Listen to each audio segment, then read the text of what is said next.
Hey, what's up? It's cute what if? This side. Today we will be seeing what if Deku became the Vigilante Tsuki.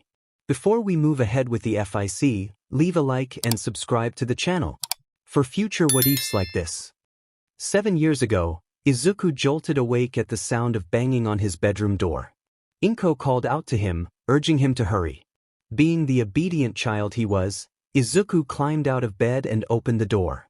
Before he could even look up, his mother reached through and gripped his wrist tightly, reminding him that he was going to be late for school. She expressed her frustration about not wanting another call from the principal regarding his tardiness. As she pushed him out the door, a light bruise began to form on his skin. The reason for his frequent lateness was Kaken, his childhood friend, who always seemed to pick a fight with him. Izuku couldn't understand why Kaken held such animosity toward him. They had been friends until Kaken discovered that Izuku was quirkless. Did being quirkless truly make him inferior? As Izuku walked down the driveway toward school, he rubbed his hand over the bruise, reflecting on how this was not the ideal start to his 8th birthday. The school was quite a distance from his home, and since his mother refused to pay for the train, he had to walk. Today, he decided to take a different route, hoping it would be faster. On his way, he passed a playground where Kaken was bullying another kid. Izuku wondered what the boy had done to provoke the great Katsuki Bakugo. After Kaken learned about Izuku's lack of a quirk, he had spread the news at school, leading to Izuku being ostracized. His father had left when he was just a toddler, and his mother often blamed him for that, as well as for being quirkless. She had always wanted her son to be a hero, perhaps to gain some recognition through him. Unfortunately, the universe seemed indifferent to the Midoriya's desires. Izuku took a wrong turn and found himself walking down a deserted backroad lined with abandoned storage warehouses. With no one around, he decided to explore. Most of the warehouses were in decent condition, though overgrown with weeds and mold, while one stood out as surprisingly nice and clean. His imagination began to run wild with ideas of how he could improve the space, envisioning blankets, pillows, and even a small desk. Suddenly, he remembered he was supposed to be at school. Panic set in as he realized his mother would be furious about his tardiness. He quickly left the warehouse and sprinted the rest of the way to school, arriving 20 minutes late, which would likely result in a call home. Throughout the day, Izuku dreaded returning home. He had faced consequences for being late before, and they were never pleasant. If he was lucky, he might escape with just having to scrub the bathroom or missing dinner, but more often than not, he faced harsher punishments. After class, Kaken approached Izuku and snatched his hero notebook. He flipped through its pages, easily evading Izuku's attempts to retrieve it before tossing it out the window. Kaken laughed, mocking Izuku's dream of becoming a hero without a quirk, suggesting that he should jump off the roof to gain one in his next life. Frustrated, Izuku watched as Kaken sauntered away. Once Kaken and his friends left, Izuku spent 20 minutes searching for his notebook, which had landed in the muddy ground, slightly torn but still legible. As he began his walk home, his thoughts wandered. Maybe jumping would show Kaken. After all, no one would miss him. Suddenly, a mass of sludge erupted from a nearby sewer drain, startling Izuku from his thoughts. The sludge villain declared that Izuku would make a perfect skin suit. Izuku screamed and attempted to flee, but the thick mass of sludge quickly enveloped him, making it difficult to breathe. The villain assured him that it would only hurt for a moment and that he would feel better soon. Just as Izuku felt himself slipping into unconsciousness, the grip loosened, and a booming voice declared, "I am here, to apprehend that villain." It was All Might. The villain attacked, but All Might swiftly defeated him with a single punch. As the hero prepared to leave, Izuku, still on the ground, reached out and expressed his admiration, sharing his dream of becoming a hero despite being quirkless. All Might, however, suggested that without a quirk, Izuku might consider becoming a police officer instead, as the police force was becoming less relevant with the rise of heroes. With that, All Might took off, leaving Izuku stunned and heartbroken. Feeling defeated, Izuku resumed his walk home. As he approached his neighborhood, he noticed a thick plume of smoke rising in the distance. His heart raced as he ran toward the source, only to find his house engulfed in flames. Fire trucks and police lined the street, and Izuku's heart sank as he overheard a fireman's radio report about his mother. They had found Izuku Midoriya, unresponsive, presumed dead from smoke inhalation. There was no sign of her son, but they believed he should be considered lost as well. Izuku's world shattered. His mother was gone. At only 8 years old, he felt utterly alone and terrified of the prospect of foster care, knowing that no one would want a quirkless child like him. In desperation, he fled the chaos and returned to the abandoned warehouse he had discovered earlier. Dropping his backpack, he curled up on the cold concrete floor, grappling with the conflicting emotions of hating his mother yet recognizing that no one deserved such a fate. He hugged his knees closer to his chest, wiping away the tears that fell unbidden. Why hadn't the heroes saved her? Now, Izuku felt a surge of anger towards his mother and the heroes. Would they have come to his aid if he had been trapped in that fire? Probably not. He was poor and quirkless, viewed as the lowest in society. Izuku vowed to prove them wrong. He would demonstrate that he could become extraordinary even without a quirk. Heroes were often corrupted by money and fame, but all he wanted was to save people. He would surpass any hero, he would become a true savior. Izuku woke up around 7 in the evening to begin his nightly patrol. He typically operated under the cover of darkness to minimize the risk of being caught by heroes or, worse, making headlines. This earned him the vigilante name Tsuki, meaning the moon. For 5 years he had been watching over the city's poorer areas, tackling low-tier criminals and gradually moving up the ranks. Now he was capable of confronting villains that even professional heroes struggled against, all without a quirk. Izuku still resided in the warehouse he discovered 7 years ago, but it had transformed into a more livable space than a rundown garage. Most of his belongings were salvaged from the trash, yet they remained in good condition. He had managed to secure electricity and water by hacking into the city's utilities and had set up a computer system to monitor villain activity. Through trial and error, he had crafted an array of gadgets to assist in his vigilante efforts. His stealth and fighting skills had improved significantly, but the gadgets made his tasks much easier. Pulling up his hood and activating his voice-changing mask, Tsuki began his patrol. Crime rates had noticeably decreased since he had taken to the streets. The heroes still followed their usual routes, now not only attempting to apprehend criminals but also trying to catch the infamous vigilante. Tsuki found it frustrating that they couldn't see he was helping them. Technically, he hadn't committed any crimes. Vigilantes could only be charged if they used their quirks, and he didn't possess one. Tsuki navigated the city by hopping from rooftop to rooftop, allowing him to survey the area. Suddenly, he heard a scream to his right. He leaped off the roof of a nearby building and landed on the ground, spotting a woman and 2 children cornered in an alley by a masked man wielding a knife. Without hesitation, he executed a sidekick to the man's ribs, sending him crashing into a pile of trash cans. Tsuki quickly ushered the woman and children out of the alley before turning to face the criminal. Challenging the man, Tsuki's voice, altered by the mask, resonated deeper than usual. The man charged at him, revealing 3 knives positioned between his fingers. Unsure of the man's quirk, Tsuki remained cautious. The armed man swiped at him, but Tsuki easily dodged the attack. Tsuki taunted the man about his speed, then swept his legs, watching as he fell hard onto his back, the knives scattering from his grasp. The man quickly regained his footing, extending his hand to summon the knives back to him, indicating a magnetism quirk. Fortunately, Tsuki's gear was made of aluminum alloy, so he didn't have to worry about the man stealing his equipment. Tsuki charged again, dodging another slash aimed at his face, and delivered a punch to the man's gut. The man doubled over, and Tsuki struck him in the temple, rendering him unconscious. Feeling satisfied, Tsuki tied the man to a streetlight and notified the police of his location before disappearing as sirens approached.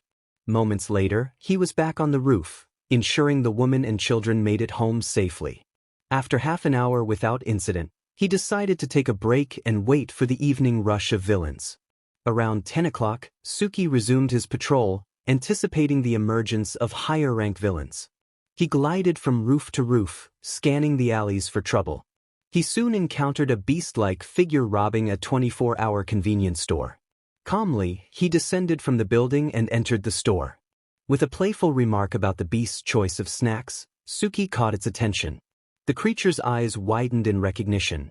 It had been a few years since Tsuki's vigilante debut, and he was now well known. The beast dropped its loot and attempted to flee, but Tsuki was blocking the exit. With a single punch, he knocked the creature out, revealing a skinny man with claw-like scratches covering his body. Tsuki had hoped for a more challenging fight. The store manager expressed gratitude, bowing deeply and asking how he could repay Tsuki. He reassured the manager that there was no need for repayment. Taking down criminals was reward enough. After dragging the subdued man outside and tying him to a streetlight, Tsuki felt a hint of boredom. Why weren't any of the criminals putting up a better fight? He alerted the police, left a note, and took off once more. The police contacted Mizurufu's resident underground hero, Eraserhead, to inform him that Tsuki had struck again. They had assigned Eraserhead to the case years ago, hoping to bring the elusive vigilante in for questioning. Everything about Tsuki remained a mystery, except for his preference for operating under the cover of night. Eraserhead arrived at the alley where the police were apprehending a criminal. One of the detectives handed him a note detailing the situation, an unknown name, a magnetism quirk, and knives as the weapon of choice. The detective warned Eraserhead to be cautious with this one. Eraserhead grumbled to himself, vowing to be the one to catch the audacious vigilante who was disrupting his naps. Another detective informed him of a criminal tied to a streetlight near a small shop, likely the work of Tsuki. Eraserhead quickly made his way in that direction, using his capture weapon to swing from streetlight to streetlight. Upon arrival, he found the criminal tied up, with a note resting on the man's lap. The note read, "Tsuki, to Eraserhead." Eraserhead realized he needed to step up his game or there would be no villains left to catch. With a mix of frustration and determination, Eraserhead untied the villain and took him back to the station. Tsuki was right. The vigilante was capturing more criminals in a few hours than most heroes did in an entire day. If this continued, the public might start losing faith in heroes. Perhaps that was Tsuki's intention. Tsuki successfully thwarted several more robberies, kidnappings, and assaults, bringing his total count of captured criminals to an impressive 36. Eraserhead was going to lose his composure. At times, it was really annoying for Tsuki to have the hero tailing him constantly, but lately he found enjoyment in the chase. They had crossed paths several times throughout Tsuki's career, but it always ended the same way. Eraserhead would tell Tsuki he was going to take him to the police station, and Tsuki would eventually escape. It amused the vigilante to see how frustrated the poor hero got. If only Eraserhead knew it was a 15-year-old kid who kept evading him. It was about 4 in the morning when Tsuki decided to head back to his warehouse. He was halfway home when a red feather zipped past his face. Thanks to his quick reflexes, the vigilante dodged it just in time, avoiding what could have been a painful encounter with a razor-sharp feather. Tsuki taunted the hero, calling him an oversized chicken, which made Eraserhead puff his cheeks in annoyance. Tsuki noticed that Eraserhead was next to Hawks, his quirk activated. Tsuki cheerfully remarked that Eraserhead's quirk wouldn't affect him. Eraserhead, confused, wondered if Tsuki had a mutant quirk, to which Hawks exclaimed in surprise. Tsuki shrugged, playfully revealing that he didn't have a quirk at all, which made him blush under his hood.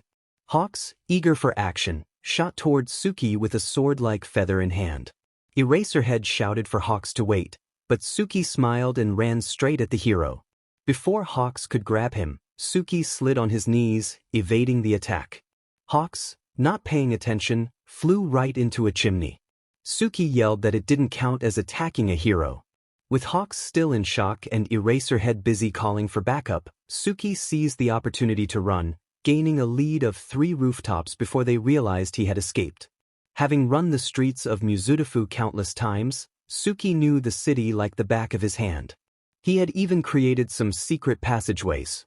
He dropped into an alley, pushed aside a panel of fencing, and slipped through, weaving between houses until he reached his warehouse. He had successfully lost Eraserhead and Hawks in the alley and wished he could see their faces in disbelief. Once inside, Tsuki removed his vigilante gear and approached his computer. He recorded the route he took and noted how many villains were in each area, always paying special attention to the most criminal-infested spots. He changed his route daily to keep the heroes guessing. After logging off, Izuku prepared for his part-time job at a small coffee shop. He put on his work outfit, brushed his hair and teeth, and headed out. This time, he walked on the sidewalk, knowing that jumping from roof to roof would attract too much attention. He also used an alias in public, as Izuku Midoriya was supposed to have died in a fire 7 years ago. Now he went by Arashir Hodaka. As he arrived at the coffee shop, Hiro, his co-worker, asked him to cover his shift. Izuku smirked and agreed, rolling his eyes playfully. Hiro thanked him profusely before rushing out the door. Izuku took his place behind the counter, preparing for the morning rush. Although Hiro was supposed to cover him during his break, it looked like Izuku would have to handle the lunch rush as well. When the doorbell rang, Izuku welcomed the customers without looking up, saying they could take a seat anywhere. A familiar voice responded, and Izuku's heart raced as he recognized Eraserhead and Hawks walking toward a table near the counter. He felt a surge of panic at the thought of being recognized. Trying to remain calm, he approached their table and asked for their order, feeling the pressure of the moment. He expressed his excitement at seeing them in person, trying to be convincing. Hawks teased Eraserhead, prompting him to order an extra-large black coffee and a bagel. Izuku quickly noted the order, feeling a mix of stress and excitement. Hawks ordered a caramel frappuccino and a double chocolate donut, and Izuku assured them he would be right back with their orders. As he returned to the counter, he overheard Hawks lamenting about the vigilante who had escaped them again, noting how someone could be so elusive without a quirk. Eraserhead speculated that the vigilante had undergone a lot of training and had likely faced many villains. Hawks inquired about their progress in uncovering the vigilante's identity, and Izuku held his breath, hoping they wouldn't connect the dots. Eraserhead replied that they had no solid leads, only that the vigilante was male and below average height. He moved like a ninja, always staying 2 steps ahead. Eraserhead felt they wouldn't figure out who he was until he revealed himself or made a significant mistake. When Izuku returned with their orders, he placed the items on the table with shaky hands. Eraserhead thanked him and looked him in the eyes, causing Izuku's breath to hitch momentarily. Feeling the weight of Eraserhead's gaze, he rushed back behind the counter, hoping to distract himself with the influx of new customers. Eraserhead couldn't shake the feeling that the barista looked familiar. He studied the boy's movements, convinced he had seen him before but unable to recall where. As the cafe buzzed with activity, Eraserhead's thoughts lingered on the barista, while Tsuki continued to serve customers, unaware of the connection forming between their two worlds. Hawks informed the tired hero that he had another patrol to attend to and that Eraserhead needed to get to school. Eraserhead acknowledged this while flagging down the boy to ask for the bill. The barista cheerfully thanked them as they exited the cafe, leaving Eraserhead feeling frustrated. As they walked, Eraserhead inquired if Hawks recognized a kid they had seen earlier. Hawks dismissed the idea, claiming he would have remembered the distinctive green hair. Eraserhead shrugged, unsure of the connection. Hawks then enthusiastically commented on the delicious frappuccino they had, suggesting they return soon. Eraserhead rolled his eyes as they parted ways. Typically, he patrolled early at night and took a nap, but lately, he had been covering for other heroes, leaving him with little sleep during the day. He felt utterly exhausted and muttered to himself about his choice to become a teacher, longing for rest. After completing his shifts at the cafe, Izuku felt utterly drained. He caught a bus home and walked the remaining distance, collapsing onto his sofa as soon as he entered. With only 3 hours to sleep before his next patrol, he hoped to avoid the rush hour shift the following day. He yawned and closed his eyes. Suddenly, he found himself in his old bedroom, the bare walls feeling suffocating. The room was empty except for a few blankets. His mother burst in, inebriated as usual, demanding he go to the store for her and complete household chores. She struck him across the cheek when he addressed her as Mommy, blaming him for his father's departure and insisting he start contributing more at home. Tears welled in Izuku's eyes as he fled to the kitchen, grabbing the list from the fridge and heading to the store, desperate to escape his mother's presence. In the store, he sensed the pity and disapproval of others, aware that a 7-year-old should not be alone, especially not one with a bruise forming on his cheek. He focused on the essentials, knowing that any extra items would lead to punishment. On his way home, he heard a commotion from an alley and instinctively lowered his head to avoid involvement. However, a voice called for help, prompting him to run down the alley. He spotted a large man looming over a teenage boy and shouted for the man to back off. The villain laughed, turning his attention to Izuku, who felt a wave of fear wash over him as the teenager fled, leaving him alone. The villain approached, taunting Izuku, who felt frozen in place. In a moment of desperation, he screamed for help, but the man quickly silenced him, revealing his intentions to replace the boy who had escaped. The villain grabbed Izuku's wrists and pushed him against the wall, threatening him with a knife. Izuku felt a rush of panic as he struggled against the grip, but his cries were muffled. After what felt like an eternity, the villain finally stopped, holding a bottle filled with Izuku's blood, thanking him for his contribution. As the man turned away, Izuku collapsed to the ground, his mind racing with thoughts of worthlessness and fear. He slowly got to his feet and staggered home, where darkness enveloped him as he shut the door behind him. Izuku jolted awake, staring at the familiar ceiling of a warehouse, realizing it had all been a nightmare. He reassured himself that he had caught the villain last year and that he was safe now.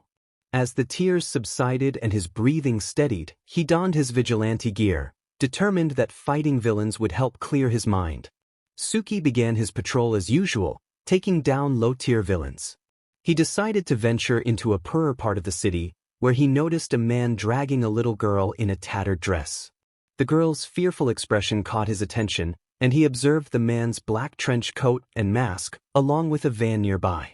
Determined to intervene, Tsuki leaped down from his perch, landing silently behind the man by the van. With a swift strike, he knocked the man out and secured him to a streetlight, leaving a humorous note on his forehead for Eraserhead to find. Now, he turned his focus to the other man, who was approaching quickly, causing the little girl to grow increasingly anxious. Tsuki hid in an adjacent alley, waiting for the right moment to act. As the man passed, the little girl's gaze met his, filled with fear and hope. She breaks free from the man's grip and rushes behind the hooded boy, clutching the fabric of his costume tightly and trembling. She pleads for help, hoping to escape the danger. The man she was with turns to face the vigilante, his demeanor shifting. He addresses him calmly, asking for his daughter back. Tsuki can feel the girl behind him shaking with fear. He responds firmly, indicating that the situation is already under control, with the buyer incapacitated and awaiting the police. He suggests that the man should consider leaving while he still can, his voice modified to sound more intimidating. The man, enraged, threatens to take her back by force. Tsuki swiftly strikes a pressure point, causing the man to collapse. He wonders why villains always feel the need to talk so much. After securing the man to a streetlight, Tsuki marks him with a playful drawing on his forehead. He contacts the police and waits with the girl. He turns off his voice modifier to make her feel more at ease and asks for her name. She introduces herself as Eri. Tsuki compliments her name and reassures her that the police will soon arrive to take care of the situation and help her find her parents. Eri's eyes well up with tears at the mention of her parents, revealing her heartbreaking truth. Tsuki comforts her, promising that she will be okay and that someone will take good care of her. He notices the bandages on her arms and legs, feeling a surge of anger towards those who hurt her. Just then, the police arrive, along with Eraserhead. The hero pauses in surprise but quickly regains his composure. Tsuki explains the situation, indicating that Eri was almost sold into a terrible fate. Eraserhead glances at the men with notes taped to their faces and lets out a brief laugh, a sound that surprises Tsuki. It's a rare moment of levity amidst the tension. Tsuki suggests that Eraserhead consider taking care of Eri, knowing he and Present Mike have been looking to adopt. Eraserhead is taken aback, questioning how Tsuki knows this. Tsuki simply replies that he has his ways. He kneels to Eri's level, holding her hands gently and assuring her that Eraserhead will take good care of her, as he is a hero. Grateful, Eri thanks Tsuki as he hands her over to Eraserhead. As Tsuki prepares to leave, Eraserhead calls out for him to come to the station. Tsuki questions the grounds for such a request, asserting that he hasn't broken any laws. Eraserhead stands silent, while Eri clings to his leg, pleading for Tsuki to accompany them.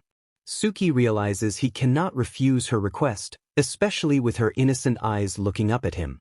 Reluctantly, he agrees to go, but makes it clear that he will only ensure Eri is taken care of before leaving. Eraserhead accepts, though Tsuki knows he will still try to gather information from him. Eraserhead couldn't believe they finally got Tsuki into the station. After all these years of the elusive vigilante slipping through his fingers, it had finally happened. Eraser knew Tsuki had stated he wouldn't answer any questions, but it couldn't hurt to try. Currently, Tsuki, Eri, Detective Tsukachi, Chief Tsuragami, and Eraserhead were in an interrogation room. Tsuki appeared uncomfortable surrounded by law enforcement, but he didn't show it. Chief Tsuragami reviewed the records and confirmed that Eri was indeed an orphan. She had been kidnapped from an orphanage 2 years ago and had been the victim of numerous experiments. Everything was set for her adoption. All that was needed was Eraser's signature. He signed the paper handed to him by the police chief, and just like that, he became a father. Hizashi would be overjoyed. Tsuki's expression darkened upon hearing about Eri's past. Though his mask concealed his face, his clenched fists and rigid posture betrayed his anger. When he noticed Eraser looking at him, he quickly turned away. He announced he needed to leave, standing up to make his exit. Detective Tsukachi called out, urging him to stay and answer a few questions, but Tsuki firmly refused, reminding the detective to lower his voice as it frightened the child. Eraser glanced down to see Eri covering her ears and curled up in her chair. He shot a glare at the detective, who quickly apologized. Moments later, the door clicked shut, and Tsuki was gone.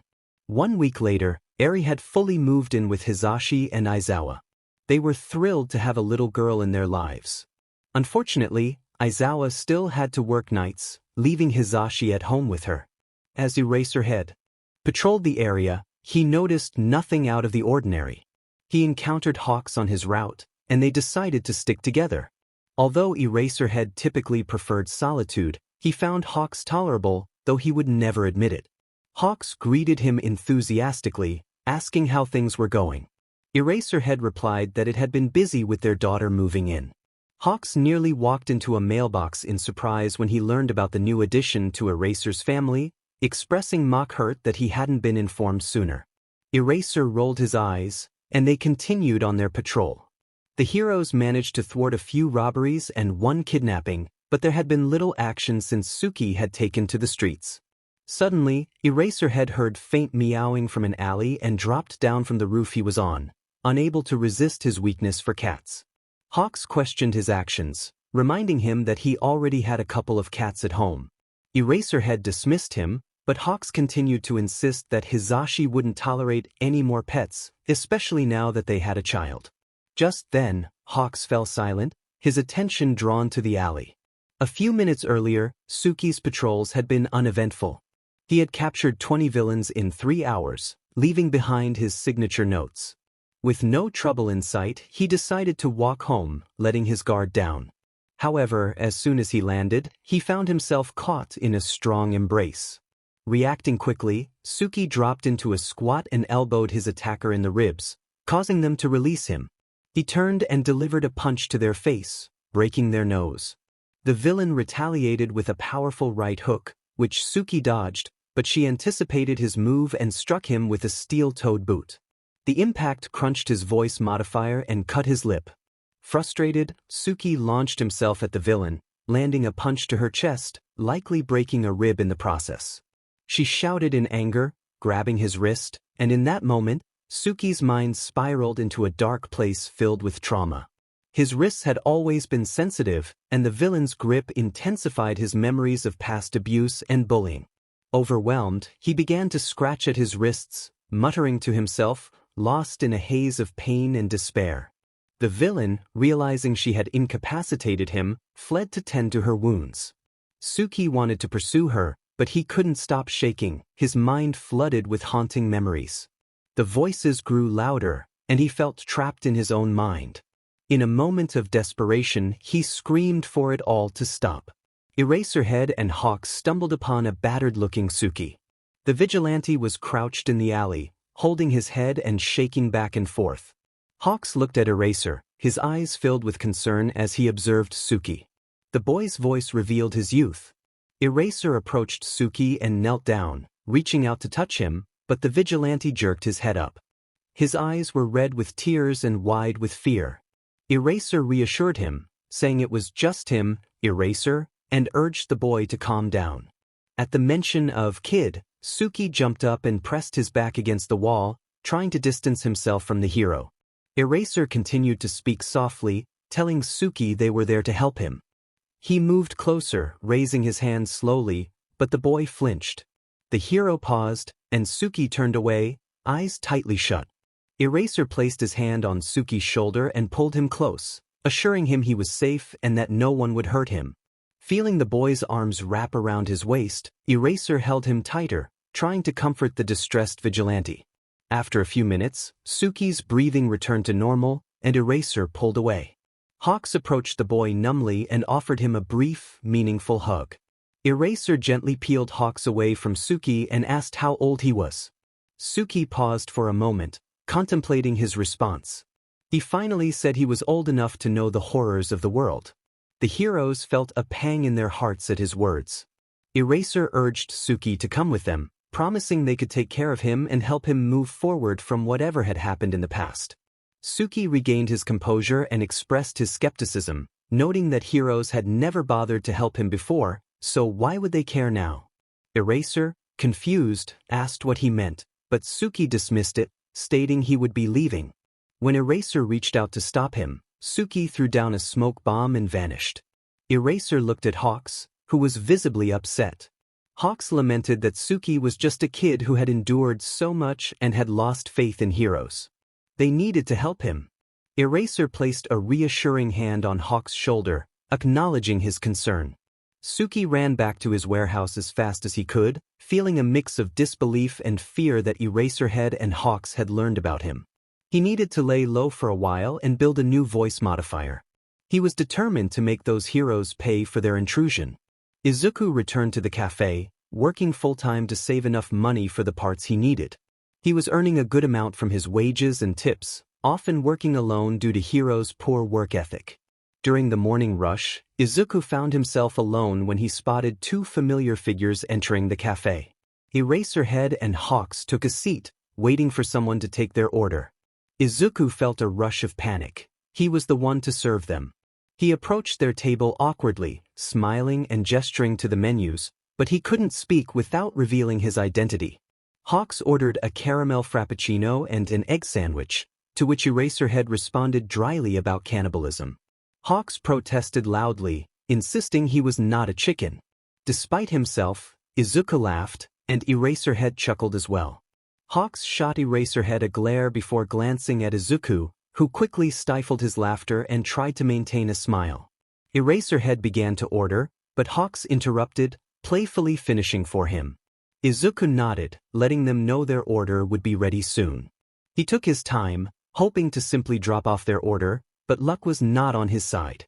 Hawks then asked about Tsuki's voice, prompting Izuku to rub his throat and look away, leaving the hero to interpret his silence. Eraserhead kicked Hawks under the table, leading to a light-hearted argument as Izuku smiled and returned to the counter. The rest of the day passed without incident. 3 weeks later, Izuku had finally saved enough for the parts to build his new mask. He returned to part-time work at the cafe. While focusing on his gadget, he hoped that Eraserhead and Hawks had forgotten about their encounter, but deep down he knew they probably hadn't. As the days went by, Aizawa grew increasingly worried about Tsuki, who had not been seen for weeks. Eraser and Hawks began their patrols early, searching for the boy who seemed to have vanished. Villains had begun to roam the streets, and the media blamed the heroes for Tsuki's disappearance. Eraserhead and Hawks apprehended more villains that night than they had in months, but their exhaustion only fueled their determination to find Tsuki. Suddenly, the emergency intercom crackled to life, announcing Tsuki's return in a familiar modified voice. Eraser and Hawks exchanged glances, smiles spreading across their faces. He was back. Tsuki, the relentless vigilante, decided to hack into the city's emergency intercom to broadcast his message. This action fueled his excitement for the thrilling night ahead. He had been closely monitoring the surge in villain activity and thought it wise to confront them all at once, making them easy targets. He dashed out of his warehouse, using a newly crafted grappling hook to swing effortlessly through the city. One by one, he took down villains, leaving behind notes for Eraserhead with the count. By the time he encountered a large group of villains attempting to break into a jewelry shop, his tally had reached 36. With determination, he called out to them, startling one villain so much that they dropped the pick they were using to unlock the door. The chaos erupted as one of the villains shouted for everyone to scatter. A slightly mischievous grin spread across Tsuki's face. He was ready for the challenge. Tsuki dropped a smoke bomb and donned goggles that allowed him to see through the dark cloud. He swiftly apprehended 7 of the robbers. As the smoke began to clear, he charged at another while sweeping the legs of a different one, leaving only one remaining. The last villain, still holding the lockpick, stared at Tsuki in disbelief. Tsuki approached him with a confident smirk. Suddenly, the villain extended his arm, and a wave of dizziness washed over Tsuki. The villain took advantage of the moment and fled in the opposite direction, leaving Tsuki disoriented and struggling to maintain his balance. He leaned against the wall for support as he stumbled toward his warehouse, unaware that he was being followed. Meanwhile, Hawks and Eraserhead had been working together for several hours, successfully capturing about 15 villains. It had been quiet for a while, prompting Eraser to suggest that Hawks fly above the city to scout for trouble. Hawks suspected that Eraser was hoping he would find Tsuki. The winged hero felt a connection with the young vigilante, especially after witnessing Tsuki's panic attack earlier. Lost in thought, Hawks spotted a group of 10 villains attempting to break into a jewelry store. Just as he was about to swoop down, he noticed the familiar green vigilante engaging them. The smoke obscured his view for a moment, but as it began to clear, Hawks was impressed to see 7 robbers on the ground, tied up. Tsuki's skill was remarkable as he took down 2 more in quick succession. However, when Tsuki staggered backward, allowing the last villain to escape, Hawks' concern grew. He knew he should pursue the fleeing villain, but his priority shifted to Tsuki, who was now leaning heavily against the wall for support. Hawks decided to follow the vigilante as he made his way back to an abandoned warehouse district. Tsuki entered a small warehouse at the back of the collection of buildings. Hawks swooped down and peered through the windows at the top of the warehouse, quickly realizing that this was Tsuki's base of operations. Hawks pulled out his phone to call Eraserhead, informing him of Tsuki's location and urging him to gather some professionals. They would be assisting Tsuki that night, whether the young vigilante wanted help or not. Izuku finally makes it back to his warehouse, feeling a sense of relief knowing he is safe. The dizziness has lessened, but he is still not at his best. He had been hoping for more action. He quickly changes out of his vigilante costume into a regular t-shirt and jeans, deciding against going back to sleep since he has only been awake for a few hours. He heads to his computer to check the news headlines and sees that Kaken won the UA Sports Festival, which he knows will only inflate Kaken's ego. Suddenly, he hears a crash from above, and something floats down beside him, a red feather. Panic sets in as he realizes he has been followed. Moments later, the door to the warehouse bursts open, revealing a group of pro-heroes, Eraserhead, Present Mike, Midnight, and Cementos, with Hawks swooping in through a window. Hawks comments on the warehouse, recognizing Izuku. Feeling cornered, Izuku backs up against a desk filled with his gear. Eraserhead confirms his identity, and Izuku laments the loss of his last paycheck. In a moment of desperation, he grabs a smoke bomb and throws it at the heroes. Anticipating this, Hawks uses his wings to disperse the gas. Izuku had prepared for this, so he releases sleeping gas similar to Midnight's. Holding his breath, he escapes through the vent beneath his desk. Present Mike notes that Izuku is getting away before falling unconscious, followed closely by Hawks. Eraserhead uses his capture weapon to filter the gas, while Midnight seems unaffected, and Cementos remains stable due to his rocky composition. Regardless, Izuku takes off, running as far from the warehouse as possible. He knows he can't return, and his job is now out of reach. His gear, including the costume he worked hard on and his new voice modifier, is still inside. He needs a plan, but first he must evade Eraserhead, Midnight, and Cementos. The heroes pursue Izuku as he races through the city, taking as many detours as he can. He attempts to use his hidden passageways, but some are blocked off by neighbors. Opting for Plan B, he drops down into the sewers. Having memorized the sewer system for emergencies, he feels relieved to have this escape route available. He is confident the heroes won't follow him there, at least for now. Navigating through the sewers, he eventually reaches his destination. Climbing up a ladder, he emerges onto the street and finds himself back at his old house, a place he had hoped never to revisit. The roof is gone, and the interior is charred, but the brick structure remains mostly stable. He descends into the basement, where the floor is covered in ash and most of the furniture is destroyed. He removes the blackened cushions from the couch and lays them on the ground, feeling the effects of the sleeping gas starting to take hold. The worn cushions will have to do, as he has slept on worse. When Izuku wakes up, he finds himself in an unfamiliar place. The blank white walls remind him of his childhood bedroom, where his mother used to punish him harshly for misbehavior. His heart races and his muscles tense in fear. He tries to move his arms but discovers they are restrained. Panic sets in as he struggles against the bindings, hating the sensation of being held. He begins to scream, but his senses are dulled, making it difficult to notice when the door opens and Eraserhead rushes in. Izuku tries to see through his tears and comprehend what the figure in front of him is saying, but the noise in his ears overwhelms him. Izuku felt a wave of panic wash over him at Recovery Girl's words. Why had she said she would see him around? It wasn't as if he planned on being injured again. What were they hiding?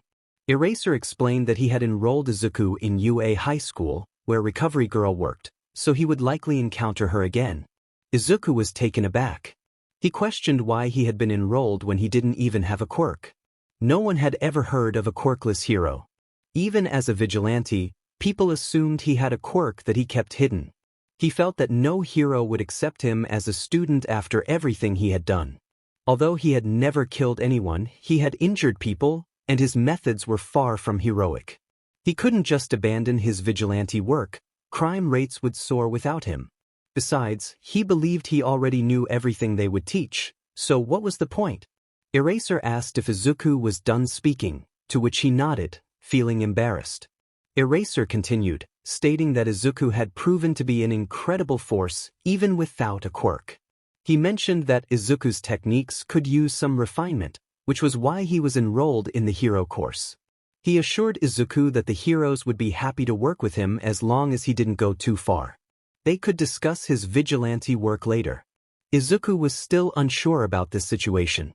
He felt he had no choice. The heroes already knew too much about him, and he couldn't afford to find another place to go. Living on the run sounded exhausting. Finally, he reluctantly agreed but had a few conditions. Eraserhead's expression turned deadpan as he anticipated the conditions. Izuku insisted he would not give up being a vigilante, citing the rise in crime when he had been away. He also mentioned that he already had his GED and several bachelor's degrees, so he didn't want any homework, as it would distract him from his vigilante work.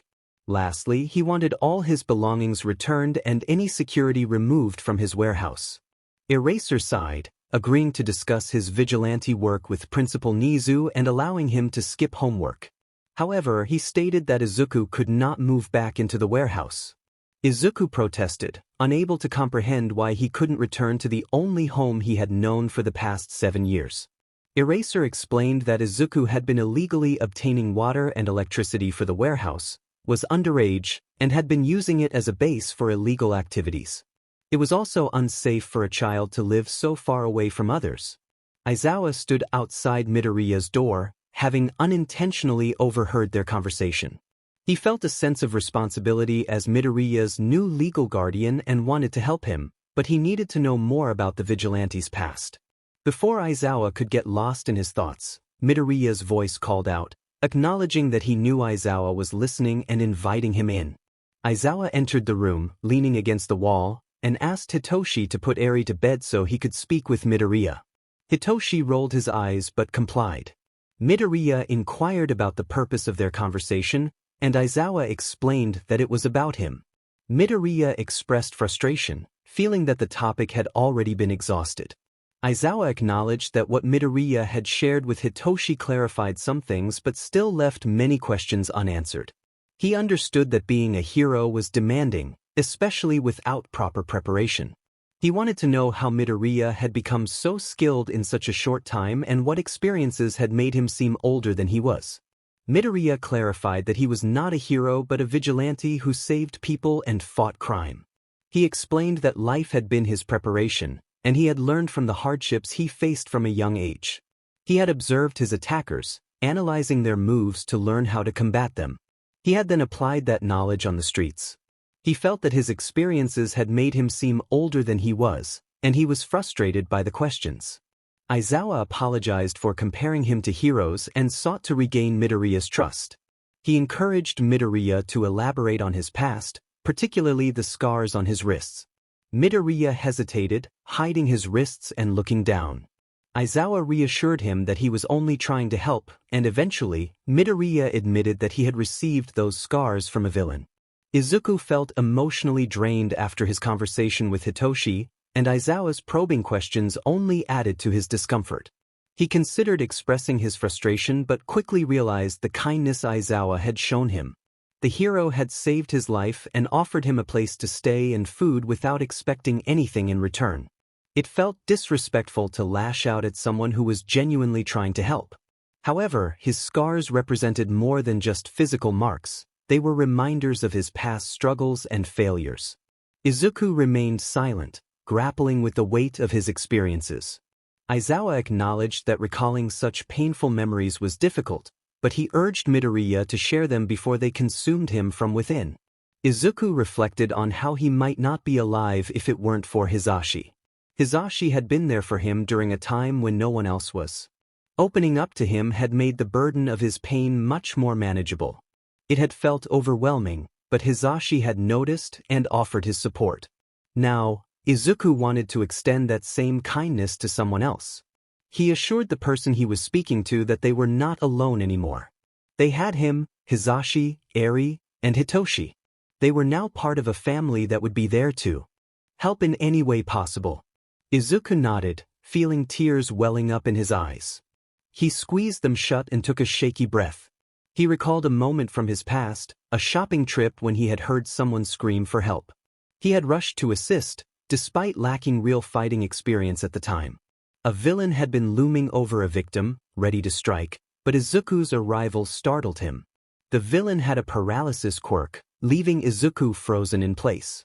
The victim had seized the opportunity to escape, and Izuku had become the target instead. The villain had pushed him against the wall, holding him there, and had used a knife, claiming he needed to collect enough blood for his boss. Izuku shivered slightly, wrapping his arms around himself. Aizawa, listening intently, expressed his sympathy for the traumatic experience and inquired if Izuku knew who had done it. Izuku confirmed that the villain was in prison now, as he had helped put him there. The man had worked for the League of Villains but was not high-ranking and lacked valuable information. Curious, Aizawa asked how Izuku had gathered so much intel on the League. Izuku hesitated, remembering that the heroes had discovered his computer. He mentioned that he had his ways, which a hero like Aizawa might not approve of. Aizawa noted that Izuku had maps of hero patrol routes, a quirk reference database, and information on black market events, prompting further questions about how he had acquired such data. Izuku replied that it was a different story and then inquired about when he could get his computer back. Aizawa estimated that he could retrieve it by next week, provided the police hadn't uncovered any confidential information. Izuku felt a wave of anxiety, hoping that the police hadn't found anything. He had set up a fail-safe on the computer to protect his data if he didn't log in within 24 hours. Aizawa suggested that Izuku should go to bed since he had his first day of school the next day.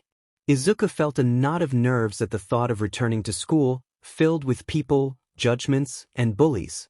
If he didn't know he could stand up to them, he doubted he would even make it inside the building. Aizawa reassured him that he would be fine and encouraged him to let either him or Hisashi know if anyone troubled him, revealing a slightly mischievous grin that felt intimidating. As Aizawa stood to leave, he asked if Izuku preferred the door open or closed. Izuku hesitated, recalling how his mother had often locked him in his room at their old house, leaving him in darkness without a choice. He finally suggested leaving it slightly open, unsure. Aizawa agreed and wished him good night, almost closing the door behind him. Izuku whispered a quiet good night in response, feeling a mix of apprehension and hope for the days to come. Aizawa heard screams echoing down the hallway. He had only stepped away for a moment.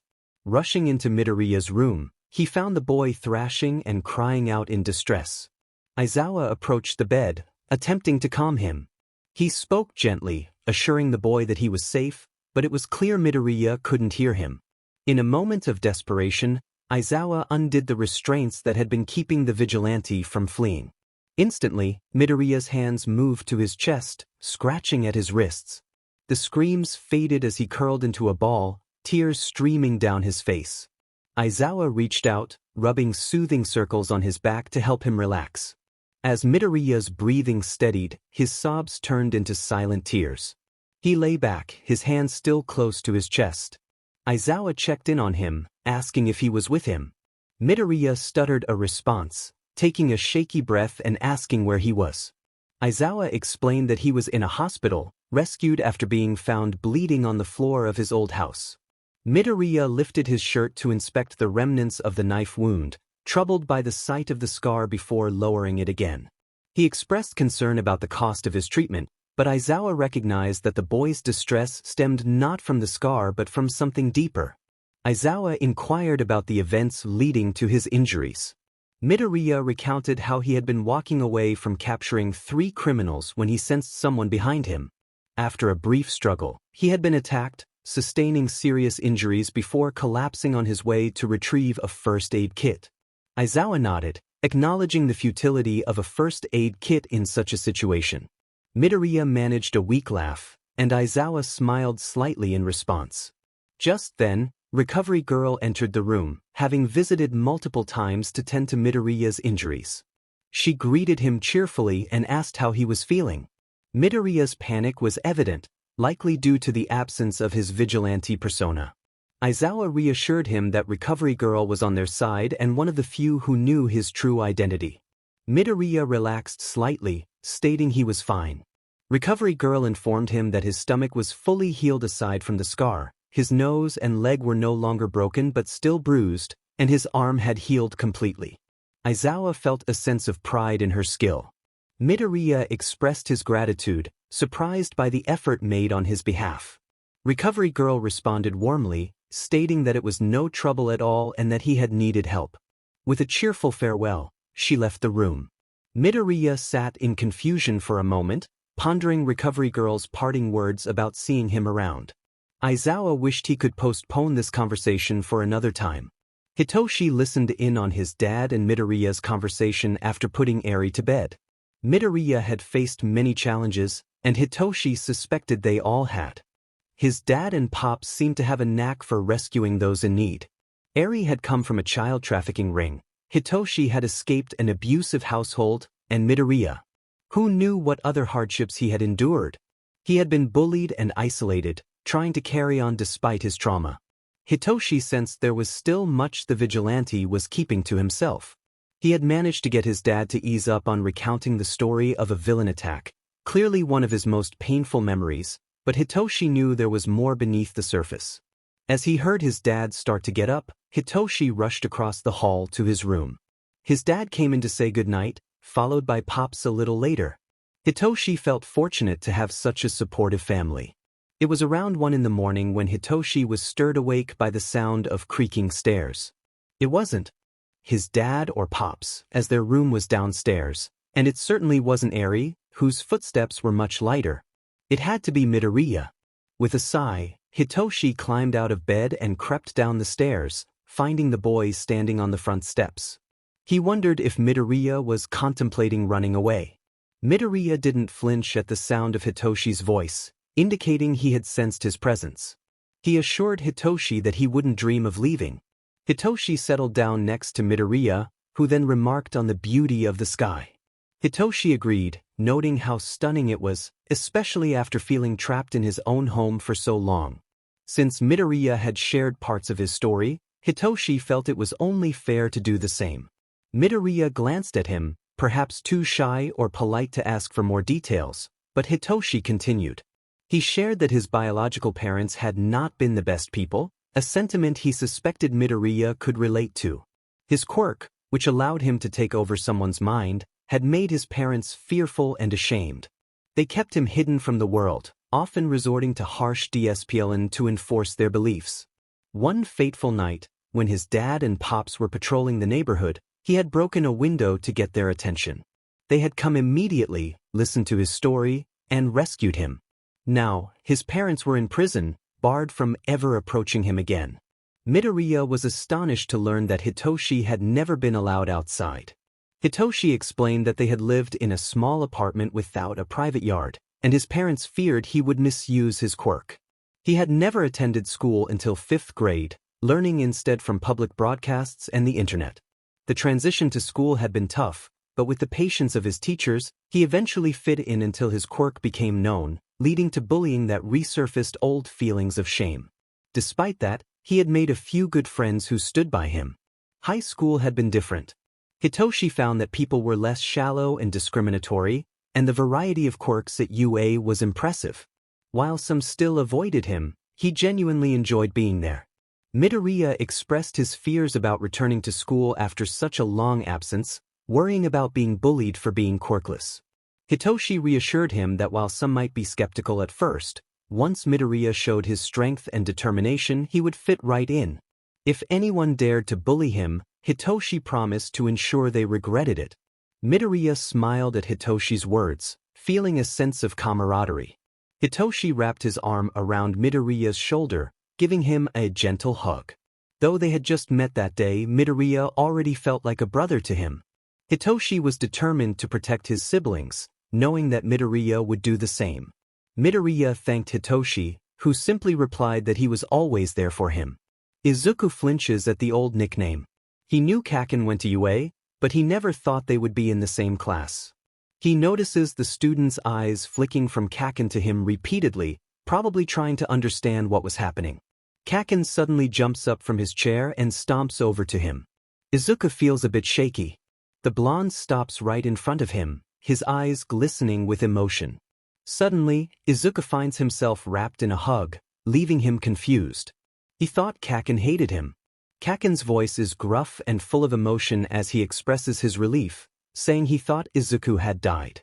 Izuku endures the hug, his arms pinned to his sides, and reassures him that he is still here. Kaken holds on tightly, as if afraid Izuku might disappear again. Izuku glances at Aizawa for help.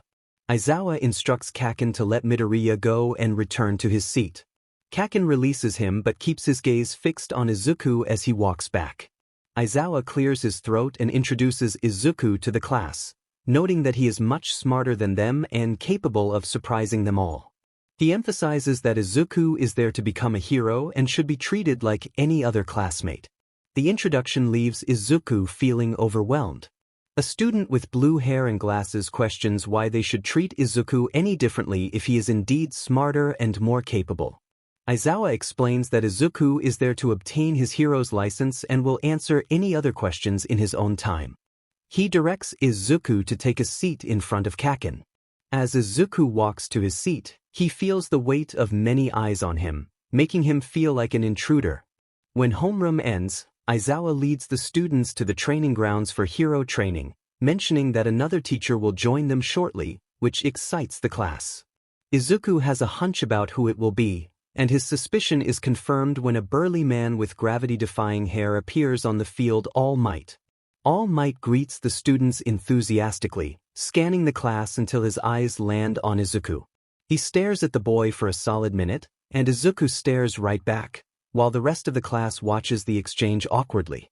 Izuku recalls a past encounter with All Might, where he was told he couldn't be a hero without a quirk. He shares that those words crushed his dreams and led him to become something else, a vigilante. He explains that he has spent the last 7 years training to be powerful without relying on quirks, emphasizing that true strength comes from experience and skill. A look of realization dawns on All Might's face as he processes Izuku's words. Izuku clarifies that he is there to obtain his license so he won't be pursued by heroes while doing his work. He also mentions that he is Tsuki, which sends the class into a frenzy of questions and shocked reactions. Izuku notices Kaken's disbelief and glances at Aizawa, who is glaring at All Might, contrasting the usually cheerful hero's expression. A girl with brown hair lightly taps Izuku's arm, asking if he is really Tsuki. When he confirms it, she hugs him, expressing her gratitude for saving her parents a year ago. Izuku hugs her back hesitantly, insisting there is no need for thanks, but she insists that his sacrifices deserve recognition. Aizawa interjects, asking everyone to give Izuku some space as they prepare for their training exercise. He informs them that they will face Izuku in one-on-one battles and advises them not to hold back. Izuku is taken aback, realizing they had not discussed this beforehand. A single look from Aizawa silences any protests he might have had. With a smile, he decides to embrace the challenge, thinking it might be fun. All Might announces that Kaminari will be the first to face Izuku. Kaminari complains, but Aizawa tells him to get on the field. As Kaminari takes his position, Izuku follows, sizing him up. Having learned to be prepared for anything in battle, Izuku remains observant. He notices electricity flickering around Kaminari's arms, indicating his quirk. Izuku recognizes that Kaminari has made a mistake by revealing his abilities too soon, giving up the element of surprise. Izuku smiles confidently at Kaminari, causing the blonde's confidence to waver. He shakes it off and charges at Izuku. Another mistake. A direct charge reveals his intentions, making his movements predictable and easy to counter. Izuku begins to question Aizawa's teaching abilities. Izuku tracks Kaminari's movements. The blonde is about to reach him when Izuku jumps straight up, Kaminari continuing to run below him. Since Kaminari has an electrification quirk, Izuku knows he can't touch him. However, quirks like that typically have a limit based on stamina. Finishing the fight should be straightforward for Izuku, considering Kaminari's lack of strategy. Izuku lands softly on the ground behind Kaminari. He taunts the other boy, saying he will have to move much faster to catch him.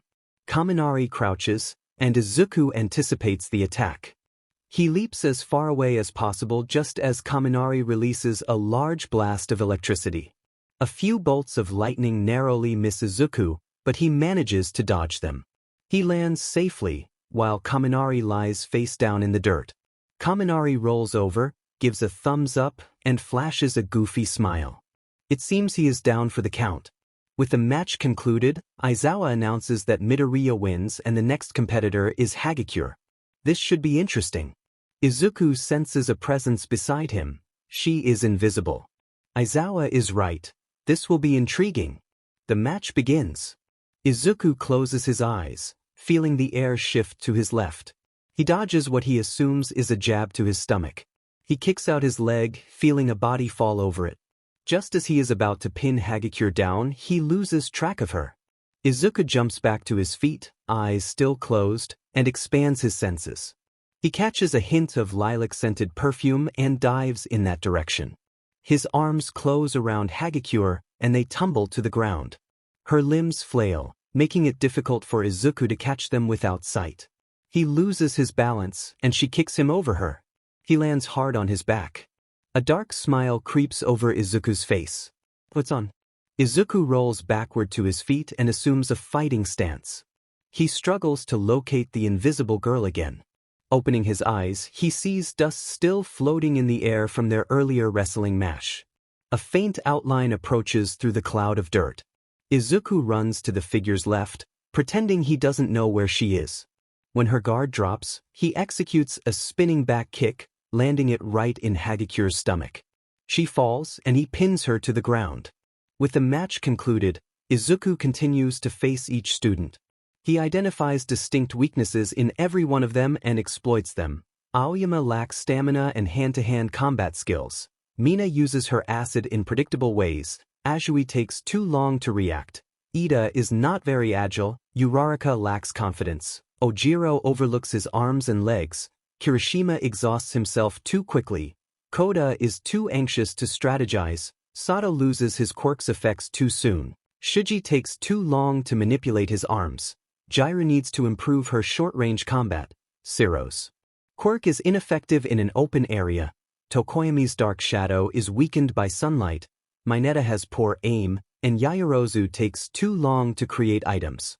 Izuku wins every match so far, securing 17 victories with only 2 remaining. He is eager to take on Kaken and a red and white-haired kid. While watching the class, All Might can hardly believe Midoriya is the same boy he saved years ago. He regrets his past actions. Midoriya was an impressionable child with big dreams, likely told by many that he couldn't be a hero without a quirk. When All Might, the #1 hero, echoed that sentiment, it must have crushed the boy. Despite his regrets, All Might realizes he wouldn't change his actions. As Midoriya said, their interaction helped shape him into who he is today. All Might knows this might sound like he is taking credit for Midoriya's accomplishments, but he isn't. He recognizes that Midoriya is a remarkable vigilante. Watching him battle the students, All Might sees that the boy isn't even really trying. He is merely playing around, which is both impressive and a little frightening. Midoriya definitely has potential. The faith the public places in him and the fear he instills in villains is inspiring. All Might, the #1 hero, finds inspiration in a 15-year-old kid. He never thought he would see the day. For him, being a hero once meant taking down villains and ensuring public safety. He feels ashamed to admit that while he aimed to appeal to the public, he didn't spend much time helping people after saving them. This kid is different. Aizawa had told All Might about the day he adopted Eri, mentioning that Tsuki saved her and called the police. That would have been the extent of All Might's actions. But Midoriya not only did that, risking exposure of his identity, but also stayed with the girl and accompanied her to the police station at her request. He ensured she was in good hands. Now that is what it means to be a true hero. All Might finds it difficult to watch a kid his age wield such power. Not only is he a potential threat to the #1 hero's career and ideals, but the way he has honed his skills is intriguing. That kid must have quite the story. All Might wishes to offer him a position as his sidekick, but he doubts that would be well received, especially since the boy is already seen as a pro in the public's eyes. Bakugo watches in disbelief as Deku takes down each of their classmates, one after another. The explosive boy recalls how he used to bully Deku back in grade school, finding him an easy target. How did Deku learn to fight? Bakugo knows him as the famed vigilante, Tsuki, but he wonders how he achieved such prowess. Deku seems so different now, perhaps due to his newfound confidence, but there's something else. He appears closed off, as if hiding a part of himself from the world. Bakugo is determined to uncover the truth. After finishing his fight with Yaoyorozu, it's Bakugo's turn. Deku watches him approach. Bakugo declares that he won't hold back, to which Deku responds that he never did. Aizawa shouts for the match to begin, and Bakugo is momentarily stunned by Deku's words. He barely registers the start of the fight until Deku nearly lands a kick to his ribs. Bakugo dodges and charges in, his hands igniting with small explosions to warm up. It has been a while since Deku has seen him use his quirk, so he likely doesn't realize the extent of Bakugo's power. All Bakugo needs to do is get close, and Deku will be finished. Izuku understands Bakugo's strategy. He plans to unleash small, non-threatening explosions to lower Izuku's guard before delivering a powerful blast that could knock him out. Despite living in a warehouse, Izuku has kept up with the sports festival and knows Bakugo's capabilities. Deciding to play along, Izuku moves closer, allowing Bakugo to throw a right hook, which Izuku catches and flips him onto his back. The surprise on Bakugo's face is amusing. Bakugo quickly recovers and charges at Izuku again. They exchange punches and kicks, each blocking the other's attacks. Izuku notices Bakugo's growing frustration. Bakugo throws a punch aimed at Izuku's stomach. While Izuku blocks it, Bakugo unleashes a large explosion towards his face.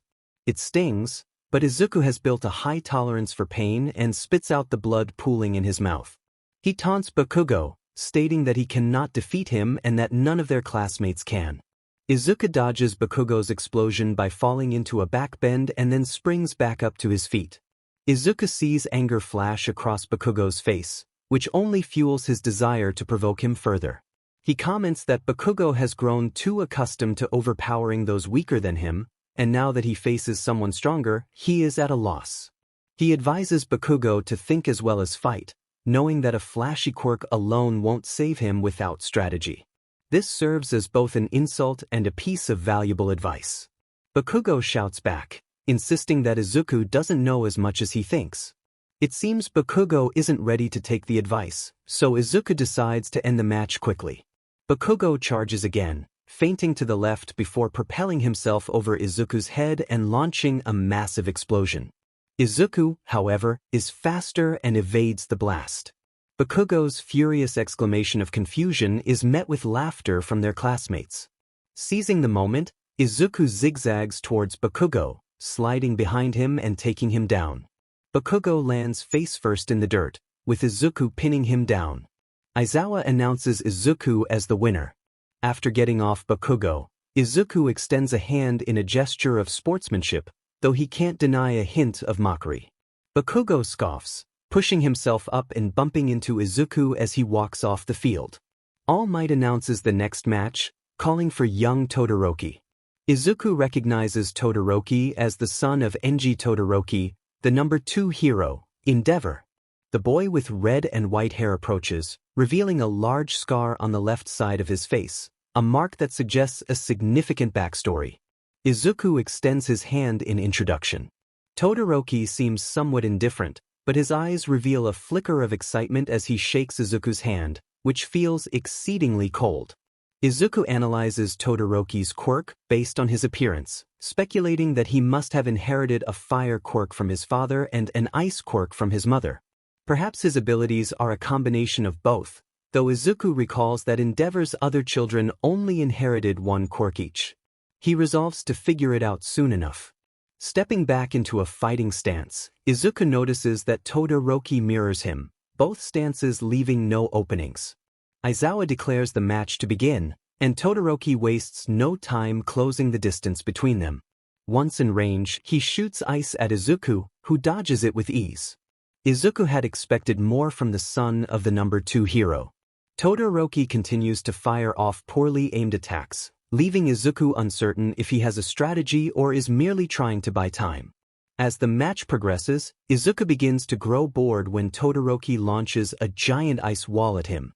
Realizing too late that the previous attacks had formed an ice barrier behind him, Izuku finds himself trapped as the ice closes in. Before the ice could crush him, Izuku climbed up the wall behind him, quickly finding little notches to use as handholds, and jumped over the incoming wave of ice. The ice walls crashed into each other, sending shards flying everywhere. Todoroki stood, dumbfounded that Izuku had easily escaped his well-thought-out plan.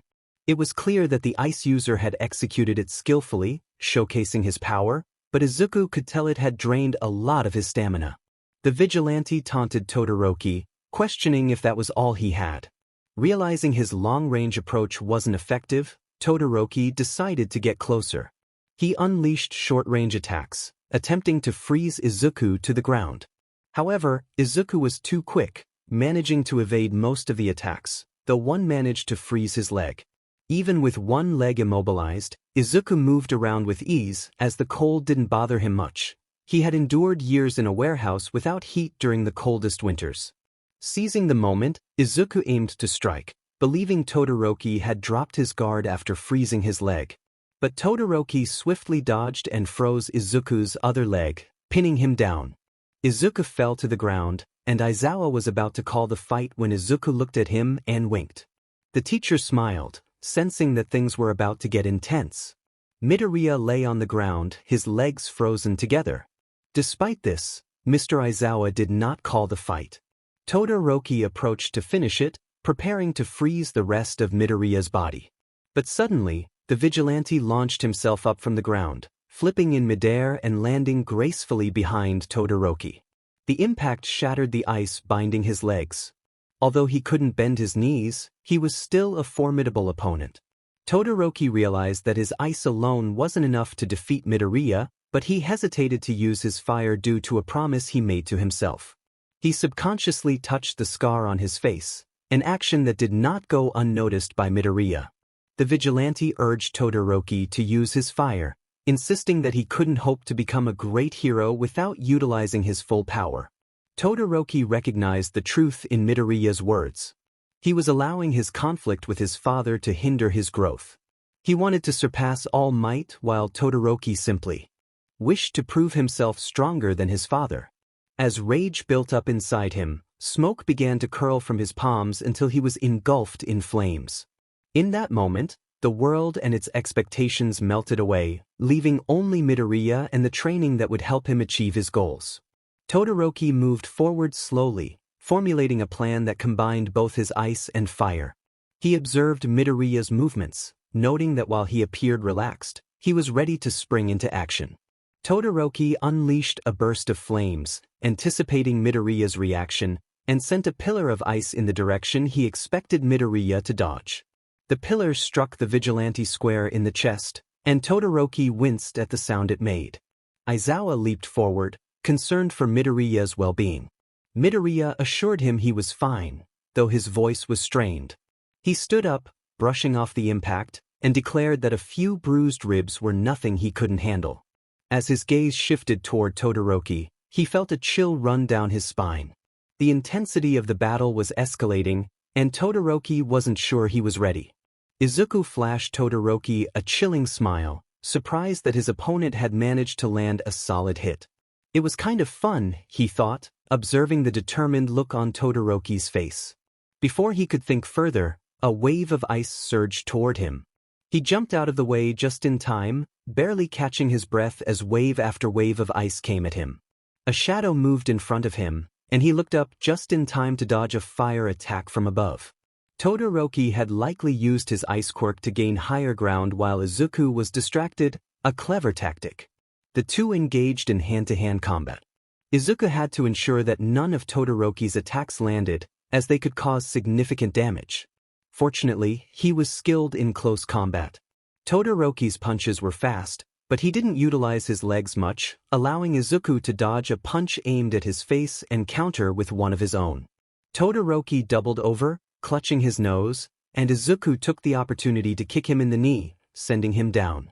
Izuku thought he had the upper hand when he attempted to pin Todoroki, but Todoroki rolled out of the way and got back on his feet, wiping away the blood from his broken nose. He closed the distance and unleashed a flurry of attacks using both fire and ice. Izuku struggled to block them all, feeling the sting in his arms from the relentless barrage. When he finally threw a punch, Izuku grabbed Todoroki's arm and yanked it behind his back. In retaliation, Todoroki burned him, forcing Izuku to shove him away and extinguish the flames creeping up his sleeves, revealing a painful array of scars. Todoroki charged at him again, delivering an icy punch to Izuku's gut, sending him crashing to the ground. Izuku could feel his energy waning. The previous fighting, combined with his not fully healed injuries, was taking its toll. He was becoming sloppy and noticeably slower, which only fueled Todoroki's determination to win. Izuku knew he had to pull himself together to overcome him. With renewed resolve, Izuku sprang up from the dirt, ready to unleash his own series of attacks. He landed punches to Todoroki's stomach and face, as well as kicks to his ribs. While he couldn't go all out, steady, controlled strikes should be enough to bring Todoroki down without causing too much harm. He aimed another punch at Todoroki's face, but the ice user managed to dodge just in time. In the midst of dodging a punch, Izuku inadvertently leans into another strike, causing Todoroki to collapse. Izuku steps back, watching to see if Todoroki will rise again, but he remains down. Aizawa calls the match, leaving the rest of the class in shock that someone without a quirk could defeat the formidable Shoto Todoroki. Recovery Girl quickly arrives at Todoroki's side, finding him unconscious on the ground. She reassures everyone that he has simply exhausted himself, that final punch was too much for him. He will recover. Izuku exhales a breath he hadn't realized he was holding, relieved that he hadn't caused Todoroki serious harm. However, Recovery Girl insists that Izuku must go to the infirmary immediately, as he has 2 broken ribs and multiple burns that require attention. He nods in compliance, recognizing the necessity of treatment. Following her inside the building, he notices Aizawa carrying Todoroki not far behind. Recovery Girl leads them into a room resembling a hospital, equipped with 2 beds. Aizawa places Todoroki on the bed closest to the door. Aizawa asks Izuku if he will stay put while he steps out. The memory of waking up in a similar room flashes in Izuku's mind, causing him to rub his wrists and shiver. He responds with a hint of sarcasm, assuring Aizawa he won't run away. Aizawa grunts and exits the room. Recovery Girl tends to both Izuku's and Todoroki's injuries, casting a sympathetic glance at Izuku before leaving. Confusion washes over him. He can manage a few broken ribs and burns. He has faced far worse challenges. The realization dawns on him that her pity stems from his past struggles. Frustration mingles with exhaustion as he feels his energy drain away, leading him into a deep sleep. When Izuku awakens, he feels an intense chill. Confused by the temperature, he glances over at Todoroki, only to discover that Todoroki is the source of the cold. His bed and the surrounding floor are encased in ice. Carefully, Izuku steps out of bed and approaches Todoroki, whose face is covered in frost. He knows he must wake him, otherwise, Todoroki could be in serious danger. Gently shaking Todoroki's shoulder, Izuku calls out to him, urging him to wake up. Startled, Todoroki jolts awake and instinctively pushes himself away from Izuku. After a moment of confusion, he begins to regain his composure. Bakugo began his day by accidentally destroying his alarm clock, marking the 3rd one he had broken that month. He got up, brushed his teeth, dressed, and left his dorm. As he walked down the stairs to the common area, he prepared breakfast while a few of his classmates entered from their rooms. Shitty Hair greeted him with enthusiasm, but Bakugo merely grunted in response. At 7 o'clock, they all made their way to Class 1. Bakugo sensed that something was off as he took his seat near the back window, trying to ignore the crowd of classmates gathering around his desk. Mr. Aizawa entered the room, prompting everyone to take their seats. He greeted the class and announced that a new student would be joining them, urging everyone to be considerate and not too disruptive. As if on cue, the door slowly opened. Bakugo's attention was immediately drawn to a mop of green hair. There was no way it could be him. The new student turned to face the class, eyes tightly shut, and then opened them. Deku? Bakugo thought in disbelief. It was indeed him. Meanwhile, Todoroki found himself frozen in ice again, this time in a public setting. Embarrassment washed over him as he melted the ice surrounding his bed, creating a large puddle on the floor. He felt a sharp pain shoot through his head as he attempted to sit up, causing him to collapse back onto the bed. Midoriya noticed and advised him to take it easy, reminding him that he had used a lot of energy the previous day. He offered Todoroki a spot on his bed, which wasn't soaked. With Midoriya's help, Todoroki moved to the other side of the room, burrowing into the soft blankets and using his quirk to warm them up. Midoriya suggested that Todoroki change out of his wet clothes, pointing out that some had been left for them, along with a little note that he tucked into his pocket. He tossed Todoroki the clothes, but Todoroki hesitated, not wanting Midoriya to see the scars and burns covering his back and torso. Midoriya reassured him that he wouldn't look if it was a matter of privacy. He then went into the bathroom, leaving Todoroki to slowly pull off his shirt and hold up the one Midoriya had thrown to him. Suddenly, Midoriya emerged from the bathroom with towels, accidentally catching a glimpse of Todoroki. Todoroki felt a rush of heat as he realized Midoriya had seen his scars. He feared that Midoriya would think he was a monster or weak for having endured so much. Midoriya, however, expressed concern for Todoroki's well-being, not mentioning the scars at all. This surprised Todoroki, who was used to people reacting differently. Midoriya shared that he also had scars, which made Todoroki curious about their origins. Midoriya revealed that his scars were from a villain, recounting a painful experience where he had tried to save someone but ended up being hurt himself. He explained how those marks had made him feel worthless and humiliated, and how he had been left bleeding on the street, only to wake up later with his mother having wrapped his arms. Todoroki listened intently, realizing that Midoriya understood his pain. He felt a sense of relief knowing he wasn't alone in his struggles. When Todoroki asked about Midoriya's mother, he learned that she had passed away in a fire when he was young, a revelation that shocked Todoroki. He hesitated before asking if Midoriya knew who his father was, sensing a connection between their families. Midoriya, puzzled, mentioned that his father had a fire quirk, leading Todoroki to wonder if they were linked in a way he hadn't anticipated. Todoroki revealed to Izuku that his father, Endeavor, had an affair with Izuku's mother shortly before Izuku was born. The realization struck Izuku hard, connecting the dots in his mind. Could it be true that Endeavor was his father? The thought was unsettling. More importantly, was the number 2 hero somehow responsible for his mother's death? Izuku knew he needed to investigate further, but the possibility loomed large. Shaking his head to clear the troubling thoughts, Izuku noticed Todoroki's confusion.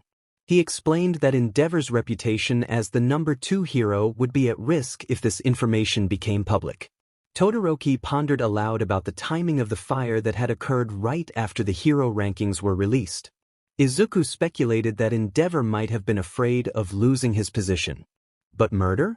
That's a bit extreme, don't you think? Todoroki questioned. Izuku pointed out that Endeavor had already abused Todoroki and his family, suggesting that he might not hesitate to go further if it meant protecting his image. Todoroki looked away, acknowledging the truth in Izuku's words. They agreed that it was essential to inform Mr. Aizawa about their findings. Izuku expressed his agreement, noting that it should be manageable given his current living situation. When Todoroki asked for clarification, Izuku revealed that he was living with Aizawa, his husband, and 2 other adopted children. Todoroki's surprise was evident, and Izuku couldn't help but find humor in his reaction. The two spent the next few hours talking and getting to know each other better, and Izuku began to feel a bond forming with his newfound half-brother. Later, Aizawa checked in on the boys and instructed them to meet him in the common room when they were ready. After changing, Izuku tucked Aizawa's note into his pocket and joined Todoroki as they headed to the dorms. As they entered, Uraraka greeted them, asking how they were feeling. Izuku responded with a smile, while Todoroki remained quiet. Kaminari excitedly praised Izuku for his performance in their earlier training session, but a gruff voice from behind pointed out that it said more about Kaminari than Izuku. Aizawa announced that while everyone was excited to have Midoriya join the class, they should ensure he felt included. He reminded them that Izuku was there to become a hero, just like them, and asked them to be mindful of his background. With that, the students resumed their activities. Aizawa then asked to speak with Izuku privately, ensuring that he was comfortable in the dorms. He mentioned that Hitoshi was in the building next door, and he and his husband would be nearby as well. If Izuku needed anything, he should ask. Touched by Aizawa's concern, Izuku thanked him, and Aizawa encouraged him to be careful. As Aizawa left, Kaminari complained about being hungry, prompting Kirishima to mention Bakugu's cooking skills. Mina suggested someone should go get him, but Shiro recounted his last encounter with Bakugu, which had ended explosively. Everyone quickly touched their noses, a playful way to decide who would go, leaving Izuku confused about the sudden game. Azui whispered that it seemed Izuku was the chosen one, and he reluctantly accepted the task. Shoto offered to accompany him, suggesting they could also find their rooms. They headed to the elevator, where Izuku asked about the nose-touching game. Shoto explained it was a way to determine who would take on a task that no one wanted to do. Upon reaching their floor, Izuku entered his cozy room, which had a small bed, a dresser, a desk, and a plant. He noticed a small balcony with a ladder and felt a sense of excitement. Shoto urged him to hurry so they could get Bakugu. Izuku placed Aizawa's note on his desk before following Shoto down the hall to a door covered in caution tape. Shoto knocked, and Bakugu's irritated voice called out from inside. Shoto backed away, signaling that it was Izuku's turn to speak. Gathering his courage, Izuku called out to Bakugu, asking him to join them for food. He felt a knot in his stomach as he awaited a response.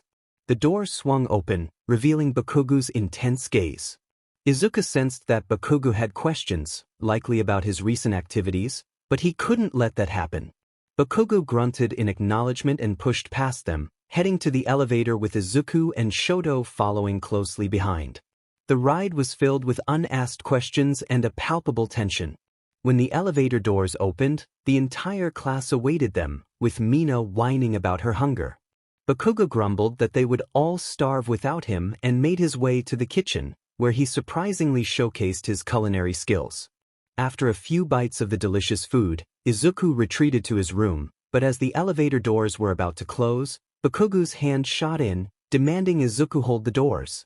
Izuku hadn't noticed, but he was glad to see Bakugo joining them. Kaken was either lying, or Izuku really needed some sleep. The doors shut behind him, and now that they were alone, Kaken felt entitled to interrogate his childhood friend. He demanded to know where Izuku had been all these years, claiming the news had said he died and that heroes couldn't even find his remains.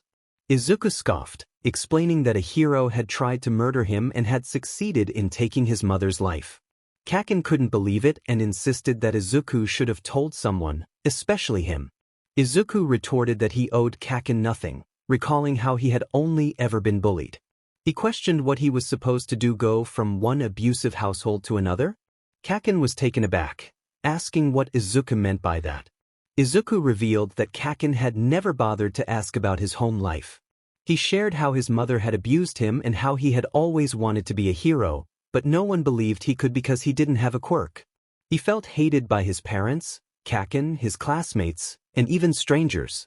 This had taken a significant toll on him. He explained that he had been alone all those years, building a life for himself as a vigilante and taking down high-ranking criminals. Those had been the best years of his life, and he warned Kaken that he couldn't just waltz back into his life after all that. With that, Izuku opened the door to his room, yanked it shut behind him, and flopped down on his bed, screaming into his pillow out of frustration. Why did no one understand?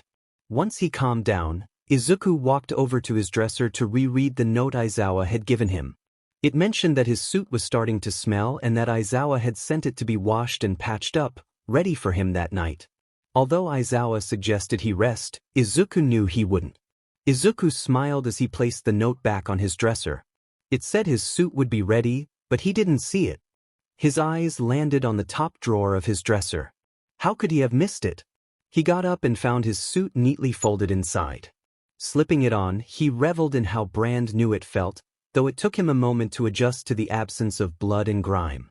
Tsuki walked to his window and slid it open, feeling the cool breeze against his face. He stood there for a moment, enjoying the refreshing night air before leaping off the balcony. While he probably should have used the ladder, jumping felt much cooler. Tsuki hit the ground running, determined to be somewhere important that night. Deku had faced abuse, and Katsuki was completely unaware. He wondered why he hadn't known and what he would have done differently if he had. Surely he would have treated Deku with more kindness. Frustration overwhelmed him as he tugged at his hair. Should he apologize? No, he hadn't known. Yet he had treated Deku poorly. It was infuriating. Katsuki walked over to Deku's room and opened the door without knocking, fearing he would lose his nerve. Just as he entered, he saw Deku in his vigilante outfit leap out the window. Frustrated, Katsuki stormed out of his room and headed downstairs, feeling an inexplicable urge to be around others. Kirishima, known as Shitty Hair, called out to him, asking where Midoriya was. Katsuki replied that Deku was out doing some vigilante work. Momo, often referred to as Ponytail, expressed surprise that Deku was already back in action after being injured the previous day. Mineta, or Grapehead, chimed in, praising Deku for taking down a notorious villain known for draining people of their blood. The chatter continued, with others sharing tales of Deku's heroics, including stopping multiple robberies and even taking down a Yakuza leader. Kaminari, nicknamed Pikachu, expressed a desire to be like him. Katsuki was about to retort when Todoroki, known as Half and Half, intervened. He reminded everyone that they didn't truly understand what Deku had been through. He emphasized that despite Deku's strength, he was still just a 15-year-old kid who had faced unimaginable hardships. Kaminari apologized, realizing the truth in Todoroki's words. Katsuki was taken aback by how much Todoroki had spoken. Mina, known as Raccoon Eyes, excitedly suggested they go watch Deku in action, calling it training. Ida, referred to as Four Eyes, firmly opposed the idea, warning of the dangers involved. Jiro, or Ears, pointed out the potential trouble they could get into. Siro, known as Tapeface, proposed a compromise. Those who wanted to go could, while others stayed behind. In the end, only a few decided to join: Katsuki, Mina, Kirishima, Kaminari, Shiro, and surprisingly, Todoroki. Katsuki planned to keep an eye on them to prevent any reckless behavior. Meanwhile, Tsuki stealthily entered his warehouse, finding it mostly emptied or stolen. He navigated to the back wall and moved a sliding panel aside, knowing that in a place like this, valuable items couldn't be left unguarded. He retrieved a flash drive and some gadgets, essential for his plans that night. His computer had been confiscated, leaving him with only this flash drive containing years of research.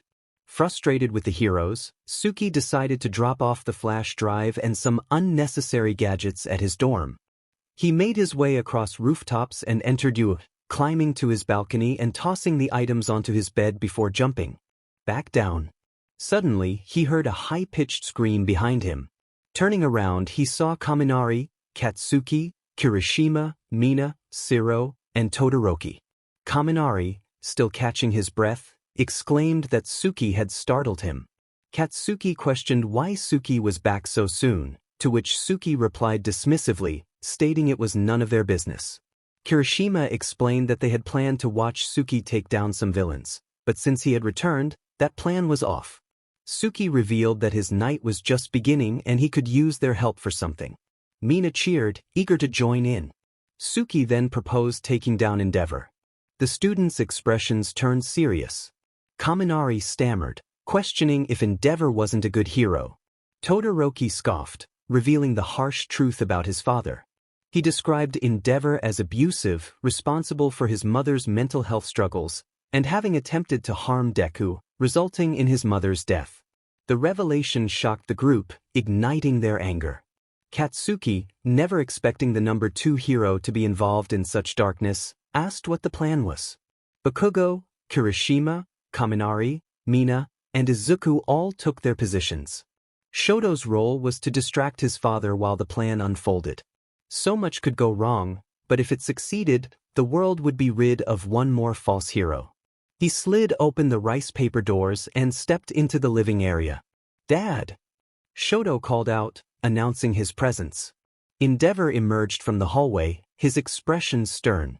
Shoto's hands trembled, but he concealed them behind his back, hoping Izuku would act quickly. He wasn't sure how long he could maintain this facade. Shoto stated firmly that he wanted to talk about his mother. Endeavor's eyes narrowed as he asked what about her. Shoto pressed on, inquiring when she would come home. "Whenever she is healed, you know this," Endeavor replied dismissively.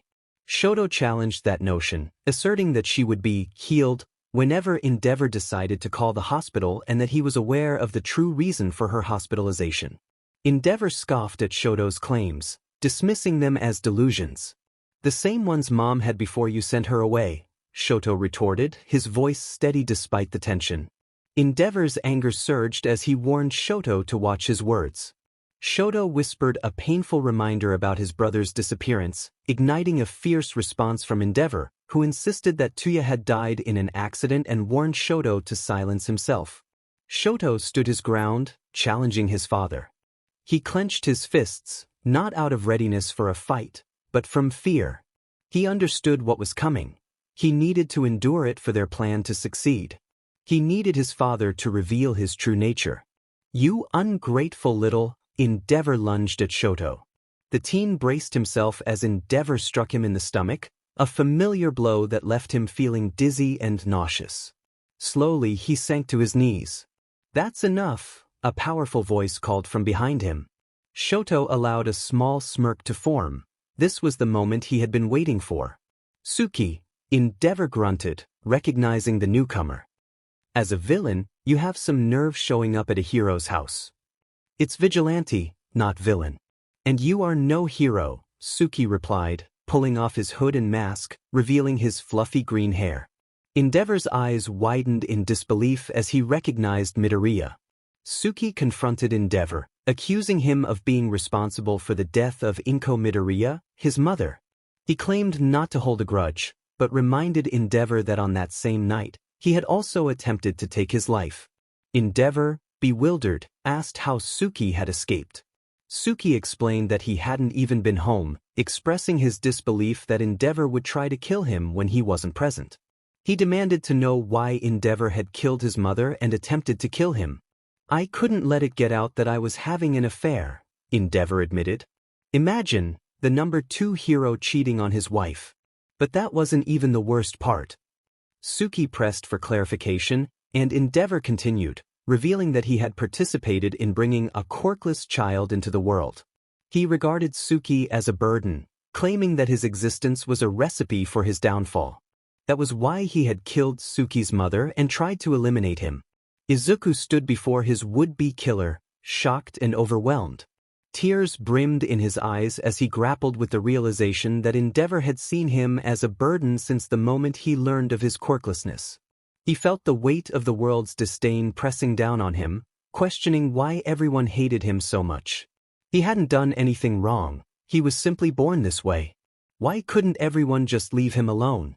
Kirishima led the police to the back door of the Todoroki residence, feeling a surge of confidence as he watched the entire squad surround the house. The police chief had been informed of the situation through hidden cameras and speakers that Kaminari and Shiro had set up in the main room.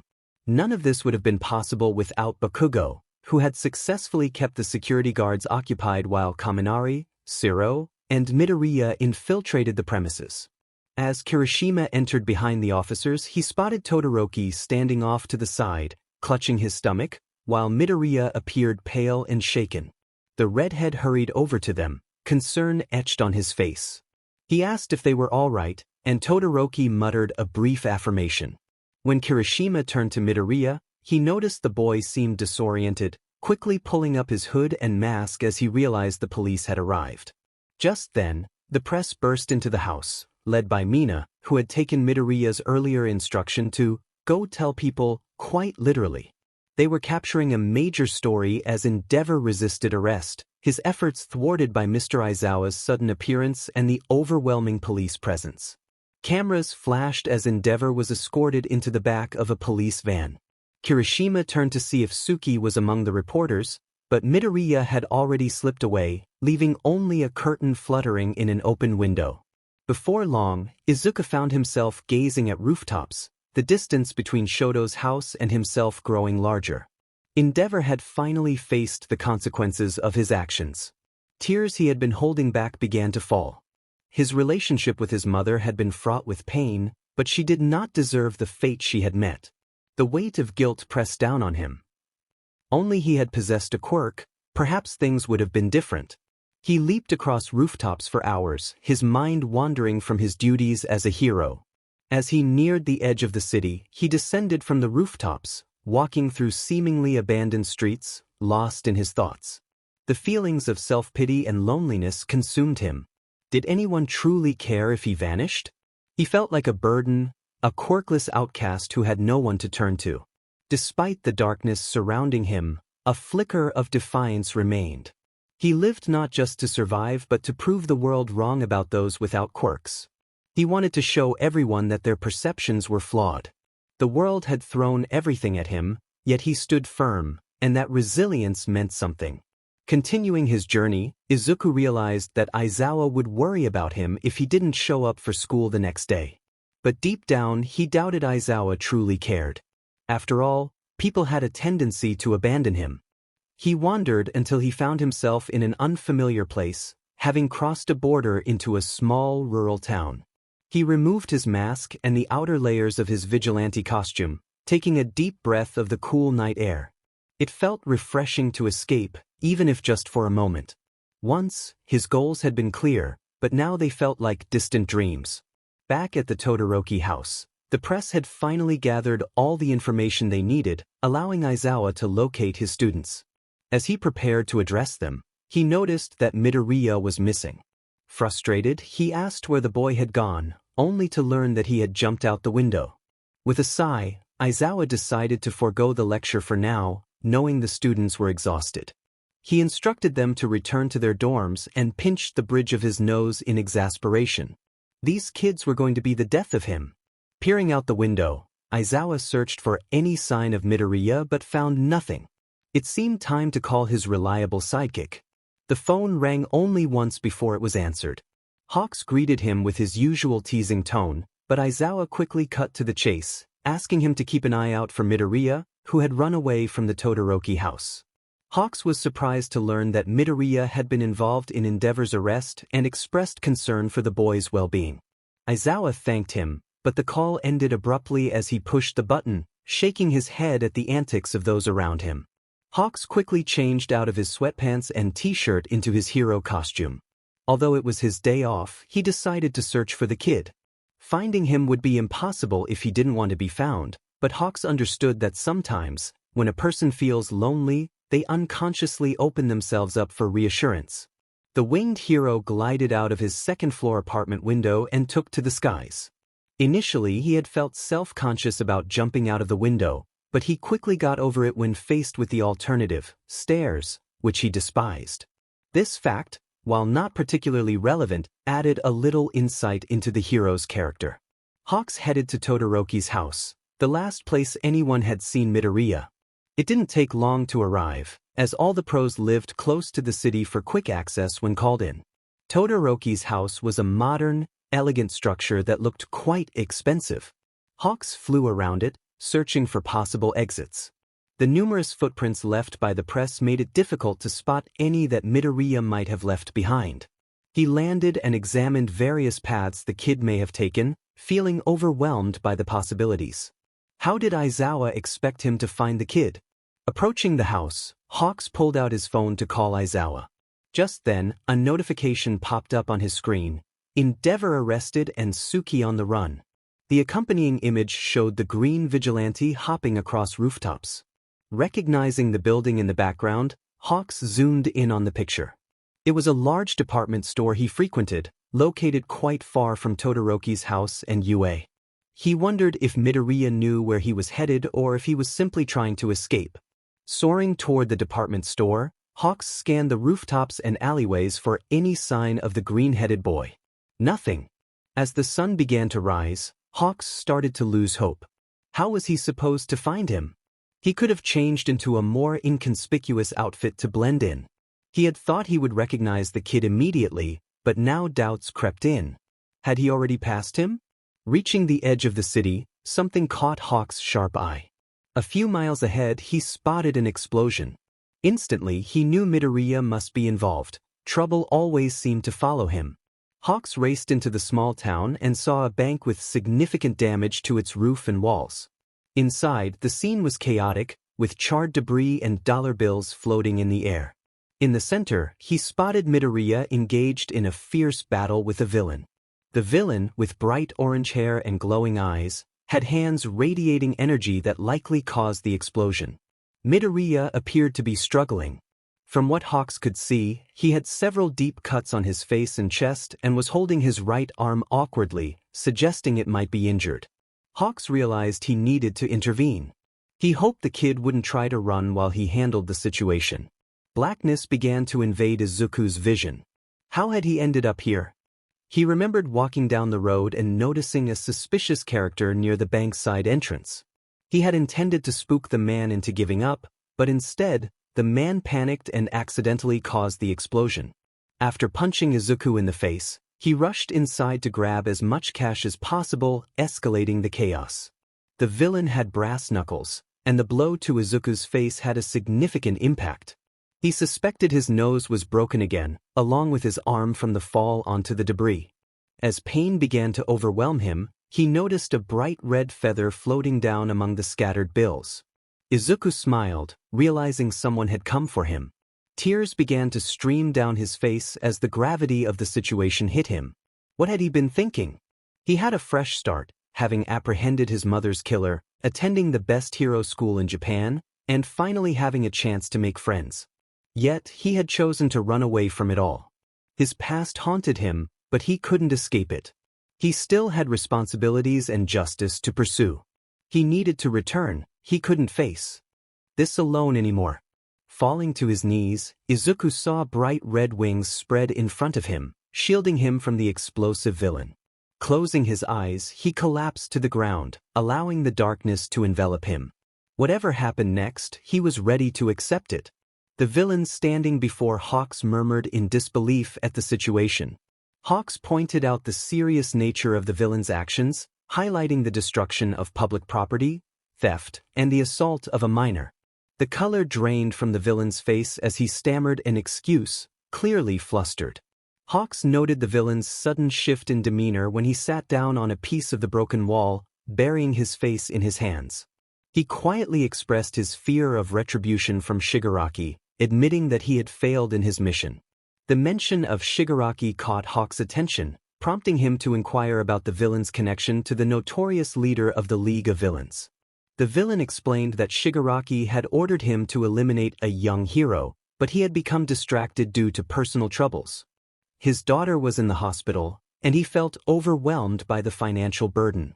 As he broke down in tears, Hawks felt a pang of sympathy, though he knew the law was against the villain. The hero often found himself torn between his duty and his compassion, wishing he could help without breaking the rules.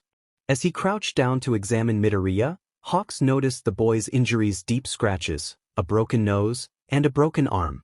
Midoriya had passed out from exhaustion and pain, and Hawks could hear the faint sound of sirens approaching. Suddenly, Midoriya jolted awake, panic evident in his wide eyes. He insisted that he couldn't stay, fearing the presence of doctors and the authorities. Hawks wrapped his arms around the boy, reassuring him that they would leave soon and that everything would be all right. When the police arrived, Hawks informed them about the villain while keeping Midoriya's involvement a secret.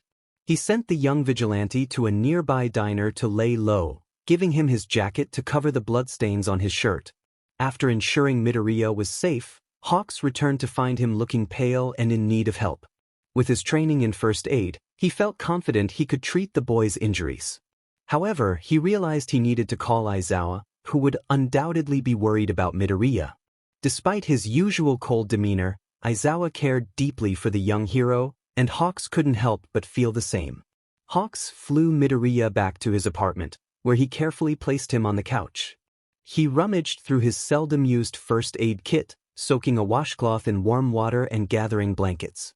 Midoriya sat up, pressing his head against the back of the couch, and Hawks offered him the blankets, which he gratefully accepted. Hawks then asked Midoriya to show him where it hurt. The boy hesitated but eventually pulled off his shirt, revealing not only his broken arm and nose but also a gaping wound on his side and numerous scars covering his torso. When Hawks inquired about the scars, Midoriya replied that there were too many to count, his gaze drifting off as if lost in thought. Hawks sighed, gently cleaning the wounds to stop the bleeding. He knew Midoriya would need stitches, and he braced himself for the task ahead. As he prepared to set the boy's broken arm, he noticed Midoriya watching him with curiosity, which seemed absurd given his own injuries.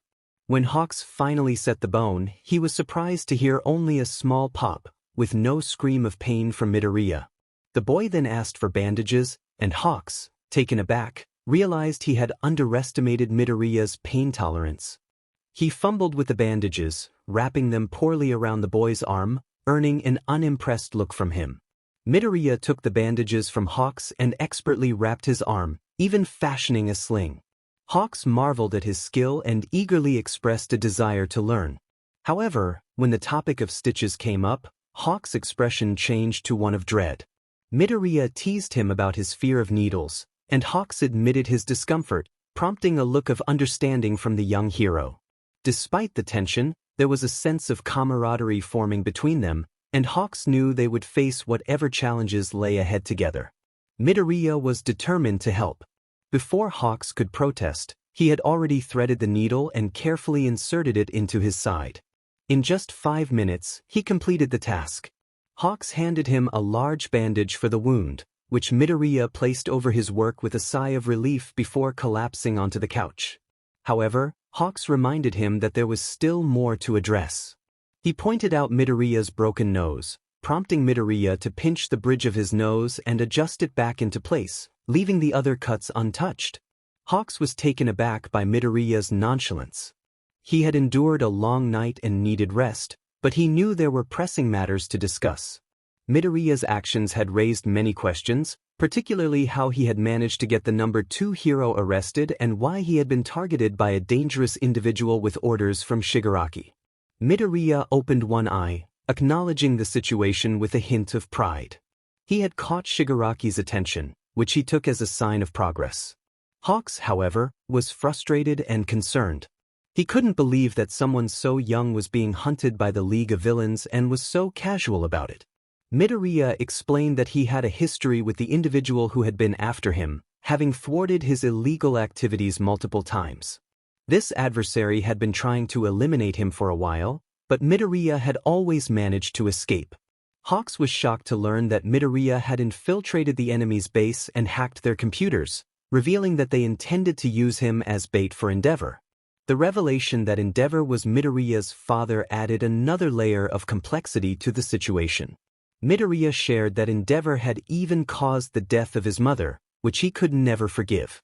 Hawks expressed sympathy for Midoriya's loss, but Midoriya dismissed it, revealing that his mother had been difficult. He explained that she was responsible for many of his scars, which led Hawks to reflect on his own troubled past. They found common ground in their shared experiences, recognizing the struggles they both faced. Midoriya's exhaustion was evident, and Hawks encouraged him to get some rest, offering the couch for the night. He also mentioned Aizawa, who was likely worried about Midoriya's well-being. Midoriya seemed hesitant, and Hawks reassured him that Aizawa genuinely cared for him, highlighting the protective side of their mentor that Midoriya might not have fully realized. Moved by Hawks' words, Midoriya felt a surge of emotion. He expressed a longing to return home, a place that held significance for him. Hawks smiled, sensing the weight of Midoriya's desire for belonging and safety. Aizawa had been pacing for 5 hours, his phone tightly gripped in his hand as he checked it every couple of minutes. Hisashi was doing his best to calm him down, but with one of his students missing, Aizawa found it impossible to stay still. He was on the verge of losing his temper when he heard the sound of flapping wings followed by a knock at the front door. Aizawa hurried to the door, nearly tripping over a pillow he had kicked off the couch moments earlier. He yanked the door open, breathless with anticipation. He looked at Hawks with pleading eyes, desperate for news. Hawks smirked and stepped aside, revealing Midoriya standing in the doorway. Aizawa's eyes filled with tears as he rushed forward to embrace his student. To his surprise, Midoriya returned the hug. They held on for what felt like too short a time before Midoriya pulled back, tears settling down his face. Aizawa kept one hand on his shoulder, unwilling to let go in case he vanished again. As they stepped inside, Aizawa noticed Midoriya's disheveled appearance. The vigilante costume hung from his left hand, bits of drywall were caught in his hair, and there were cuts on his face along with blood-soaked bandages around his arm. Aizawa's concern deepened as he asked what had happened. Midoriya murmured that it was just a stupid villain, avoiding eye contact. Aizawa glanced at Hawks, who stood in the doorway, waiting for an invitation to enter. Aizawa nodded for him to come in. Hawks confirmed that it was indeed a villain, but added that it was more complicated than that. Aizawa raised an eyebrow, sensing there was more to the story. Midoriya shot him a warning glare, while Hawks gave him a look that said he wouldn't lie to Aizawa. Realizing he was outnumbered, Midoriya slumped onto the couch, staring at an interesting spot on the floor. Hawks then revealed that the villain had been specifically sent to attack Midoriya under Shigaraki's direct orders. Aizawa's eyes widened as he turned to look at Midoriya, who remained fixated on the floor. It was clear they would have a serious conversation about this later. Aizawa thanked Hawks for bringing Midoriya home and said he would see him the next day. Just as Hawks began to respond, Aizawa closed the door, cutting off any further discussion. Izuku didn't look up from his feet until the door slammed shut and Aizawa began walking back over to him. Aizawa grumbled that they had a lot to discuss, but Izuku looked like a zombie and should probably get some rest. Izuku stuttered, wondering if Aizawa was mad at him. He knew what he did was foolish, and he could sense Aizawa's frustration. However, the thought of Aizawa being truly angry with him made Izuku uneasy. Aizawa reassured him, pinching the bridge of his nose, expressing that he was just tired and relieved that Izuku was back in one piece. But he warned that if Izuku ever tried to run away again, there would be consequences. Izuku nodded, promising he wouldn't run away again, and smiled. Aizawa smiled back, extending a hand to help him up from the couch. He half-guided, half-carried Izuku to his room. Izuku flinched as his shoulder hit the mattress. He usually managed to separate himself from pain, but fatigue overwhelmed him. Aizawa sighed and sat down at the foot of the bed, asking if Izuku was okay. Izuku replied that Hawks had helped bandage him up, so he should be in good shape in a few days, though his enthusiasm felt forced. Aizawa sighed again, acknowledging that Izuku was capable of handling injuries but wanted to know how he truly felt. Izuku hesitated, admitting that everything felt complicated. He explained that he had just discovered who his father was, only to learn that he had murdered his mother while trying to kill him because he believed Izuku had tarnished his legacy. Izuku had to send him to jail, and now the League of Villains had found him again, with Shigaraki angrier than ever and determined to eliminate him. His identity felt chaotic, and his entire lifestyle had been turned upside down. It was all too much for him to handle. Aizawa understood how overwhelming that must feel and reassured Izuku that no one could fully comprehend what he was going through. He emphasized that Izuku didn't have to face this alone and was there to help him sort through his thoughts and feelings. Izuku acknowledged this and looked up at Aizawa, who then asked about his relationship with Shigaraki. Izuku felt the weight of that question, knowing it was a long story and that he was exhausted. Aizawa conceded to let him rest, but made it clear they would continue the conversation soon. Izuku agreed and gave a playful salute. Aizawa rolled his eyes and left the door slightly ajar, just the way Izuku liked it. This truly felt like home. The next morning, Izuku woke up feeling more content than he had in a long time, despite the lingering pain in his arm, side, and the dull ache in his nose and shoulder. As soon as he opened his door, Eri launched herself at him, refusing to let go of his leg. She exclaimed her relief that he was okay, expressing how scared she had been when she heard that Dad and Papa couldn't find him and that he was hurt.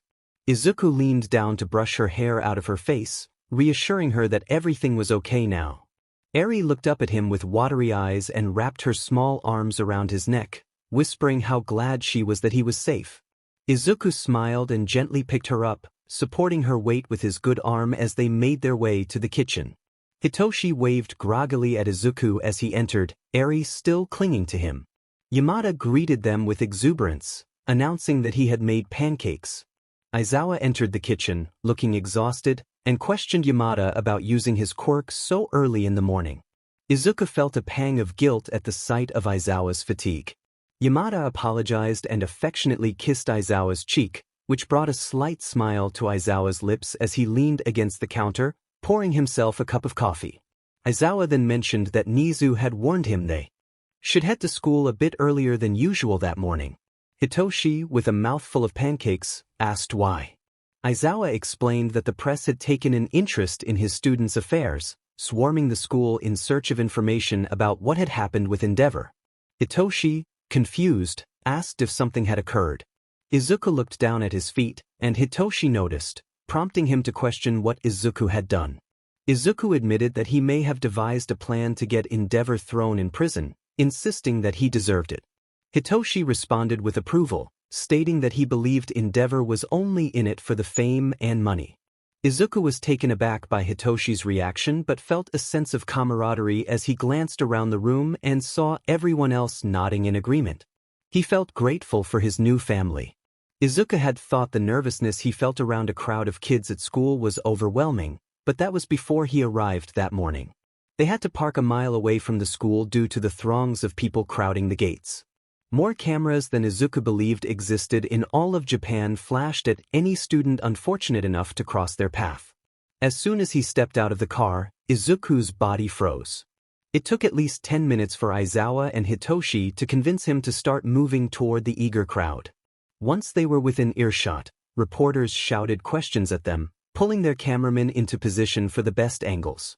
They bombarded Izuku and his friends with inquiries about their class, the recent events surrounding Endeavor, and the mysterious Tsuki. The sensory overload was so intense that Izuku felt on the verge of breaking down.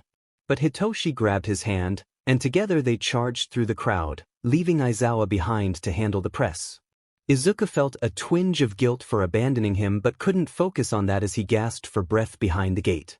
He expressed his feelings about the experience, stating it was the worst he had ever endured and admitting his dislike for crowds. Hitoshi, struggling with the same sensory overload, agreed with him. As they entered the school, Izuku noticed many curious glances from fellow students, but no one approached him. He assumed everyone was aware that some members of Class 1A were responsible for the commotion, which seemed fair enough. When they reached Class 1A, Izuku and Hitoshi parted ways with reassuring smiles. As soon as he pushed open the door, the entire Baku squad surrounded him. Kaminari excitedly exclaimed about the number of reporters outside, while Mina cheered about their newfound fame. Kirishima complimented Izuku on his bravery from the previous day, and Bakugo simply grunted in approval. Todoroki approached Izuku and offered a small smile, thanking him for his help. Izuku returned the sentiment, feeling a bit awkward but grateful for Todoroki's support. Suddenly, Aizawa entered the room, commanding attention. He informed the class that the number 2 hero, Endeavor, had been arrested. Gasps filled the room as the students processed the news, clearly shocked by the revelation. Ida, ever the diligent student, asked why such a prominent hero had been arrested and what it had to do with Yue. Aizawa explained that Endeavor was charged with serious offenses, including domestic abuse and attempted murder. The room fell silent as the weight of the information sank in. Ida struggled to comprehend how someone guilty of such actions could be a hero. Aizawa responded that, unfortunately, it was not uncommon for those in power to misuse it, including some heroes. He continued, revealing that a group of UA students, specifically from Class 1A, had orchestrated Endeavor's arrest. All eyes turned to Izuku, who rubbed the back of his neck, feeling the pressure of their attention. Aizawa listed the students involved, including Bakugo, Kirishima, Kaminari, Ishido, and Todoroki. Momo expressed her disbelief that they had actually done it. Aizawa warned them that they were fortunate not to face expulsion for leaving school grounds without permission in the middle of the night. His quirk activated, and he looked around the room with a serious expression, emphasizing the consequences if it happened again. Kaminari protested, concerned for Izuku's treatment. Izuku's eyes widened, feeling a mix of fear and concern for his friend. Aizawa clarified that Izuku's extensive experience as a vigilante made him different. His absence would significantly impact crime rates. Aizawa reassured the class that he trusted them to keep Izuku's identity a secret, as the chief of police and a few other heroes were aware of it and had agreed not to disclose that information. He then instructed the class to take out their homework, signaling a return to normalcy. The class groaned, but the day continued as usual. Aizawa was frustrated. For some inexplicable reason, Nizu had decided to hold a press meeting to address the swirling rumors. While it could have been a good idea, it meant that the teachers would bear the brunt of the blame for not keeping a closer watch on their students. Aizawa also had to stay late and look presentable for the cameras, which felt like a burden. He had sent Midoriya and Hitoshi home so they wouldn't have to wait for him and Hisashi. Nizu welcomed the restless crowd, stating that they had come for answers, and they were happy to provide them. Aizawa felt his eyelids growing heavy as Nizu spoke. Hisashi nudged him awake. Nizu continued, explaining that Endeavor had been arrested the previous day, thanks to evidence provided by certain UA students present at his residence. Young Shoto Todoroki had been hosting friends when the alarming events unfolded. One student had swiftly decided to send the house's security footage to the police, prompting reinforcements to arrive. Their quick thinking had been instrumental in bringing the hero to justice. Aizawa could hear the reporters buzzing with questions, one of which inquired about Tsuki, the masked vigilante. Nizu confirmed that Tsuki had sensed the disturbance and had acted to assist. When pressed about missing footage from the police station, Nizu explained it was due to a technical error. The crowd demanded to know Tsuki's identity, but Nizu regrettably informed them that it remained a mystery. Aizawa felt no envy for Nizu at that moment. He simply wanted to go home. For Izuku, leaving the building was straightforward since all the press were occupied in the auditorium. However, it felt a bit too quiet with no one else around except for Hitoshi. Normally, there would be joggers or tourists, but today was different. Izuku glanced at Hitoshi, who seemed unfazed by the emptiness, so he shrugged it off. They walked in comfortable silence until Hitoshi suddenly halted. He remembered he needed to pick something up from the store, having promised to bring back lollipops for Eri. He jogged off to a convenience store, leaving Izuku behind. They both knew Hitoshi would take a while, as he often struggled to make decisions.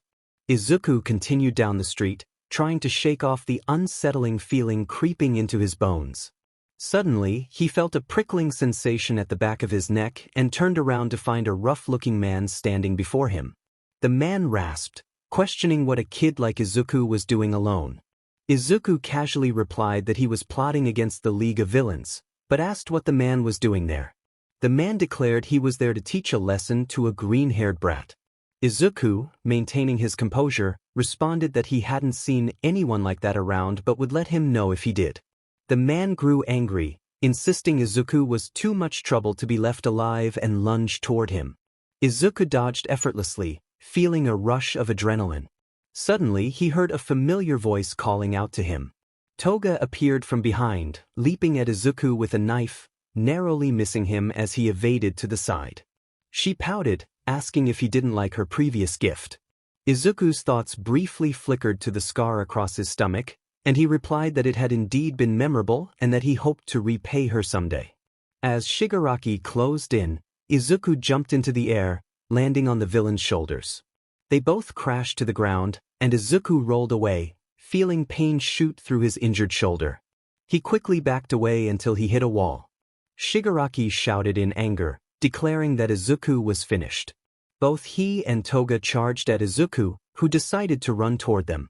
Their confusion gave him just enough time to leap over their heads, landing with a grin despite the gravel scraping against him. Shigaraki looked furious, while Toga seemed overly excited by the unfolding chaos. Izuku knew he couldn't defeat Shigaraki with his overwhelming quirk, and Toga had proven to be a formidable opponent before. Just as he prepared to make another move, he heard Hitoshi's voice approaching. Hitoshi joked about not waiting up, and when he reached Izuku, he feigned surprise at the situation. Izuku shot him an incredulous look, but Hitoshi was only teasing him, enjoying the moment. While Hitoshi laughed, the villain stood awkwardly, clearly annoyed by being ignored. Hitoshi turned to Shigaraki and Toga, pretending to be puzzled about Toga's outfit. Before Toga could respond, Hitoshi smirked and declared they needed to leave. He grabbed Izuku's arm as Toga lunged at Shigaraki. Shigaraki yelled in frustration, promising to get Izuku next time as the two boys sprinted away, eager to return home. After what felt like an eternity for Aizawa, he and his husband finally returned home. As soon as they walked through the door, Aizawa sensed something was off. There was a tension in the air, as if something significant had happened while they were away. Hitoshi greeted them from the couch, where he and Eri were enjoying lollipops, while Midoriya appeared to be lost in thought. Hisashi laughed, asking what had happened to Midoriya. At the sound of his name, Midoriya snapped his head in their direction, settling down but still looking a bit on edge. Hitoshi suggested that Midoriya was probably still a little shaken from their walk home, prompting Aizawa to inquire about what had happened. Hitoshi glanced at Midoriya, seemingly leaving it to him to explain. With a sigh, Midoriya revealed that Shigaraki and Toga had attacked him on their way home. Aizawa felt his heart drop. Shigaraki had targeted Midoriya directly, and that was not a good sign. Hisashi panicked, asking if Midoriya was all right. Midoriya assured them that they were fine but mentioned that Shigaraki was after him and wouldn't stop until he succeeded, trailing off as he glanced at Eri. Aizawa asked Eri to play in her room for a little while, and she huffed but went upstairs, at least listening to him. With Eri out of earshot, Aizawa raised an eyebrow at Midoriya, expecting him to elaborate. Midoriya explained that Shigaraki had told him he would get him next time, claiming to have eyes everywhere. He insisted that he needed to put a stop to this or he would be in serious danger. Aizawa firmly stated that Midoriya could not take on the entire League of Villains alone, no matter how powerful he was. Midoriya protested, asserting that the police had been investigating the League for a long time without any leads. Aizawa paused, trying to regain his composure, and pressed for more information about how Midoriya knew so much about the League. Reluctantly, Midoriya began to share his past encounters with the League of Villains. He recounted a harrowing experience from his early days as a vigilante when he had saved children from a trafficking ring. During his escape, he had crossed paths with Shigaraki, who had retaliated by threatening the lives of those children. The memory weighed heavily on him, and he struggled to contain his emotions. Aizawa listened intently as Midoriya described how he had been captured by the League after taking down a group of petty villains. They had attempted to recruit him, but he had refused, unable to align himself with them after what they had done. He had managed to escape and hack into their files, stealing crucial information that had helped bring several villains to justice. As Midoriya spoke, Aizawa realized the depth of the struggles this young hero had faced. He had endured experiences that would have broken many others, yet he continued to fight for those who were often overlooked. Aizawa admired Midoriya's determination, recognizing that he was not just seeking glory but genuinely trying to protect others. Hitoshi interjected, asking where the flash drive containing the stolen information was now. Midoriya replied that it was at UA, in his dorm. Deciding to drive to UA to avoid any potential interruptions from villains, Aizawa and Izuku set off. As they drove, Izuku stared out the window, lost in thought. He hated how, after years of keeping dark secrets, one look from Aizawa made him spill his guts. Some of the things he had shared were burdens he had intended to carry alone. While he appreciated not shouldering the weight entirely by himself, he worried about the dangers the heroes and police would face. If they were to confront the League without the right information, it could lead to disastrous consequences. Izuku's thoughts drifted to the children Shigaraki had harmed, their deaths haunting him. He remembered a particular boy, only 5 years old, who had suffered terribly. In that moment, Izuku had held the boy's hands, knowing there was nothing he could do to save him. The memory of that pain lingered, a reminder of his greatest failure. He remembers the moment when the child's grip on his wrist loosened, the light fading from their eyes. Izuku doesn't notice the tears welling up until Aizawa gently taps his shoulder. He acknowledges the concern with a shaky breath, assuring Aizawa that he is fine, even though he knows the teen is lying. Aizawa must feel guilty for pushing him to share so much just moments ago. Izuku grapples with his own feelings of weakness, relieved that he managed to keep some things to himself. They arrive at the school, and Izuku climbs the ladder to his balcony, eager to avoid any curious classmates. He quietly opens the door and steps inside, relieved to find the flash drive on his bed, exactly where he left it. Thankfully, his classmates have never dared to snoop around his room, otherwise, it could have easily been taken. Izuku exits his dorm as silently as he entered, bypassing the ladder once more. Aizawa gives him a knowing look before returning to the car. As they pull away from the school, Aizawa inquires about the contents of the flash drive. Izuku clutches it tightly, contemplating the night his warehouse was raided and the sensitive information he had left unsecured. He asks Aizawa if they found his computer during the raid, to which Aizawa confirms they did. Izuku explains that everything on his computer is now on the flash drive, along with some additional information. Aizawa expresses his frustration at the lack of specifics, but Izuku playfully deflects the question, wondering if he will ever see his computer again. Aizawa informs him that if it hasn't been returned by now, it likely won't be, suggesting that the authorities must not have found anything significant. Izuku feels a rush of relief, realizing that his fail-safe worked. He had installed it to protect his information, ensuring that if anyone entered the wrong passcode, all data would be permanently deleted. He had kept the flash drive close, knowing his own tendency to make mistakes with passwords. Aizawa reveals that the Purple Revolution Agency received the computer for examination after Hisashi spotted some information on the League of Villains before it shut down. Izuku's frustration grows as he learns that a hero agency has information on the League but has yet to act. Aizawa reassures him that they are making progress, albeit quietly. Izuku sighs, wishing he had known this sooner. He concedes that perhaps not all heroes are as incompetent as he once thought, to which Aizawa responds with a teasing remark. Izuku brushes off the banter, focused on the potential of combining their information to take down the League. He knows he must tread carefully to avoid trouble from his extensive research. Aizawa presses him for details about what he has, but Izuku simply smiles, relishing the moment of teasing heroes with the promise of revealing more soon. Hitoshi was still reeling from the encounter. It had been terrifying to face two members of the League of Villains.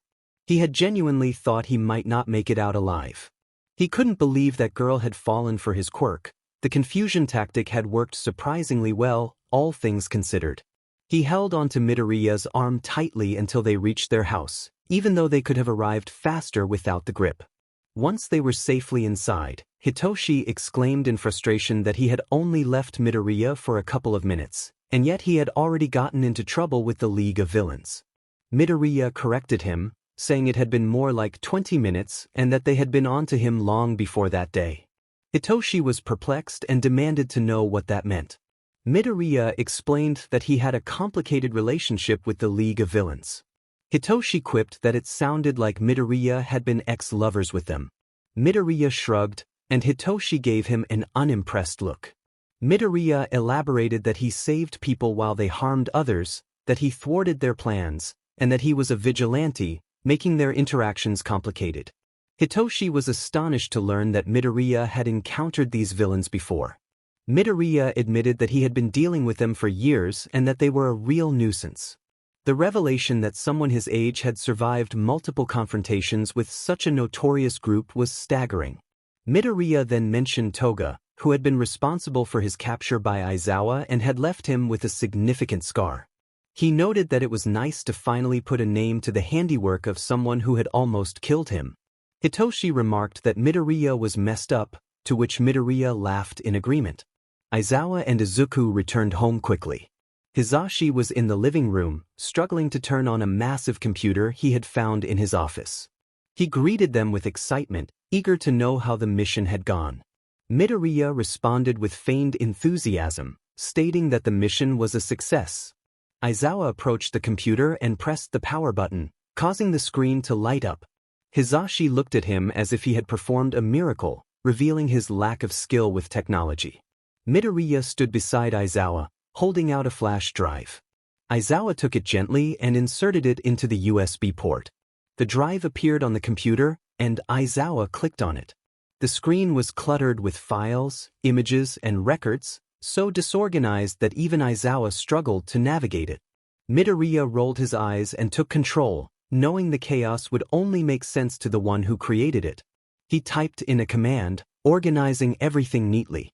Aizawa could see various folders labeled with important information: League of Villains info, Hero Patrol routes, Quirk database, support item blueprints, hero analysis, villain analysis, black market info, study materials, CPR and first aid, and hero fights analysis. Each folder contained numerous documents or videos. If any of this fell into the wrong hands, the heroes would be in serious trouble. Aizawa muttered in astonishment at the amount of information. Hitoshi, standing behind him, asked about the coffee tutorials among the files, which was a curious choice to focus on. Aizawa wondered when Hitoshi had even arrived.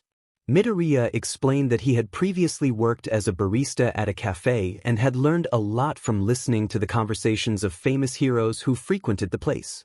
Aizawa felt a slight flush at the thought of all the confidential information he and Hawks had inadvertently shared with Midoriya.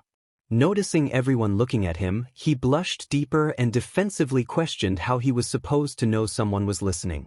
Hizashi rolled his eyes at him, prompting Aizawa to redirect the conversation back to the computer. He asked Midoriya what information they had on the League of Villains. Midoriya opened the folder labeled League of Villains info, revealing a multitude of subfolders on the screen. With a smirk, he assured Aizawa that it contained anything one could think of. Izuku and Aizawa were back in the car, heading towards the Purple Revolution Agency. Before reaching their destination, they made a quick stop to pick up a certain oversized hero. Hawks, unaware of the situation, had no idea why they were coming for him. As they arrived at Hawks' apartment, he leaped out of his second-story window. Izuku couldn't blame him. Stairs were never the best option. The winged hero hopped into the back seat, and they continued on their way to Aizawa's agency. Curiously, Hawks asked where they were headed. Aizawa responded with a curt mention of the Purple Revolution. Hawks groaned, expressing his reluctance to meet the hero known for his impressive chest hair.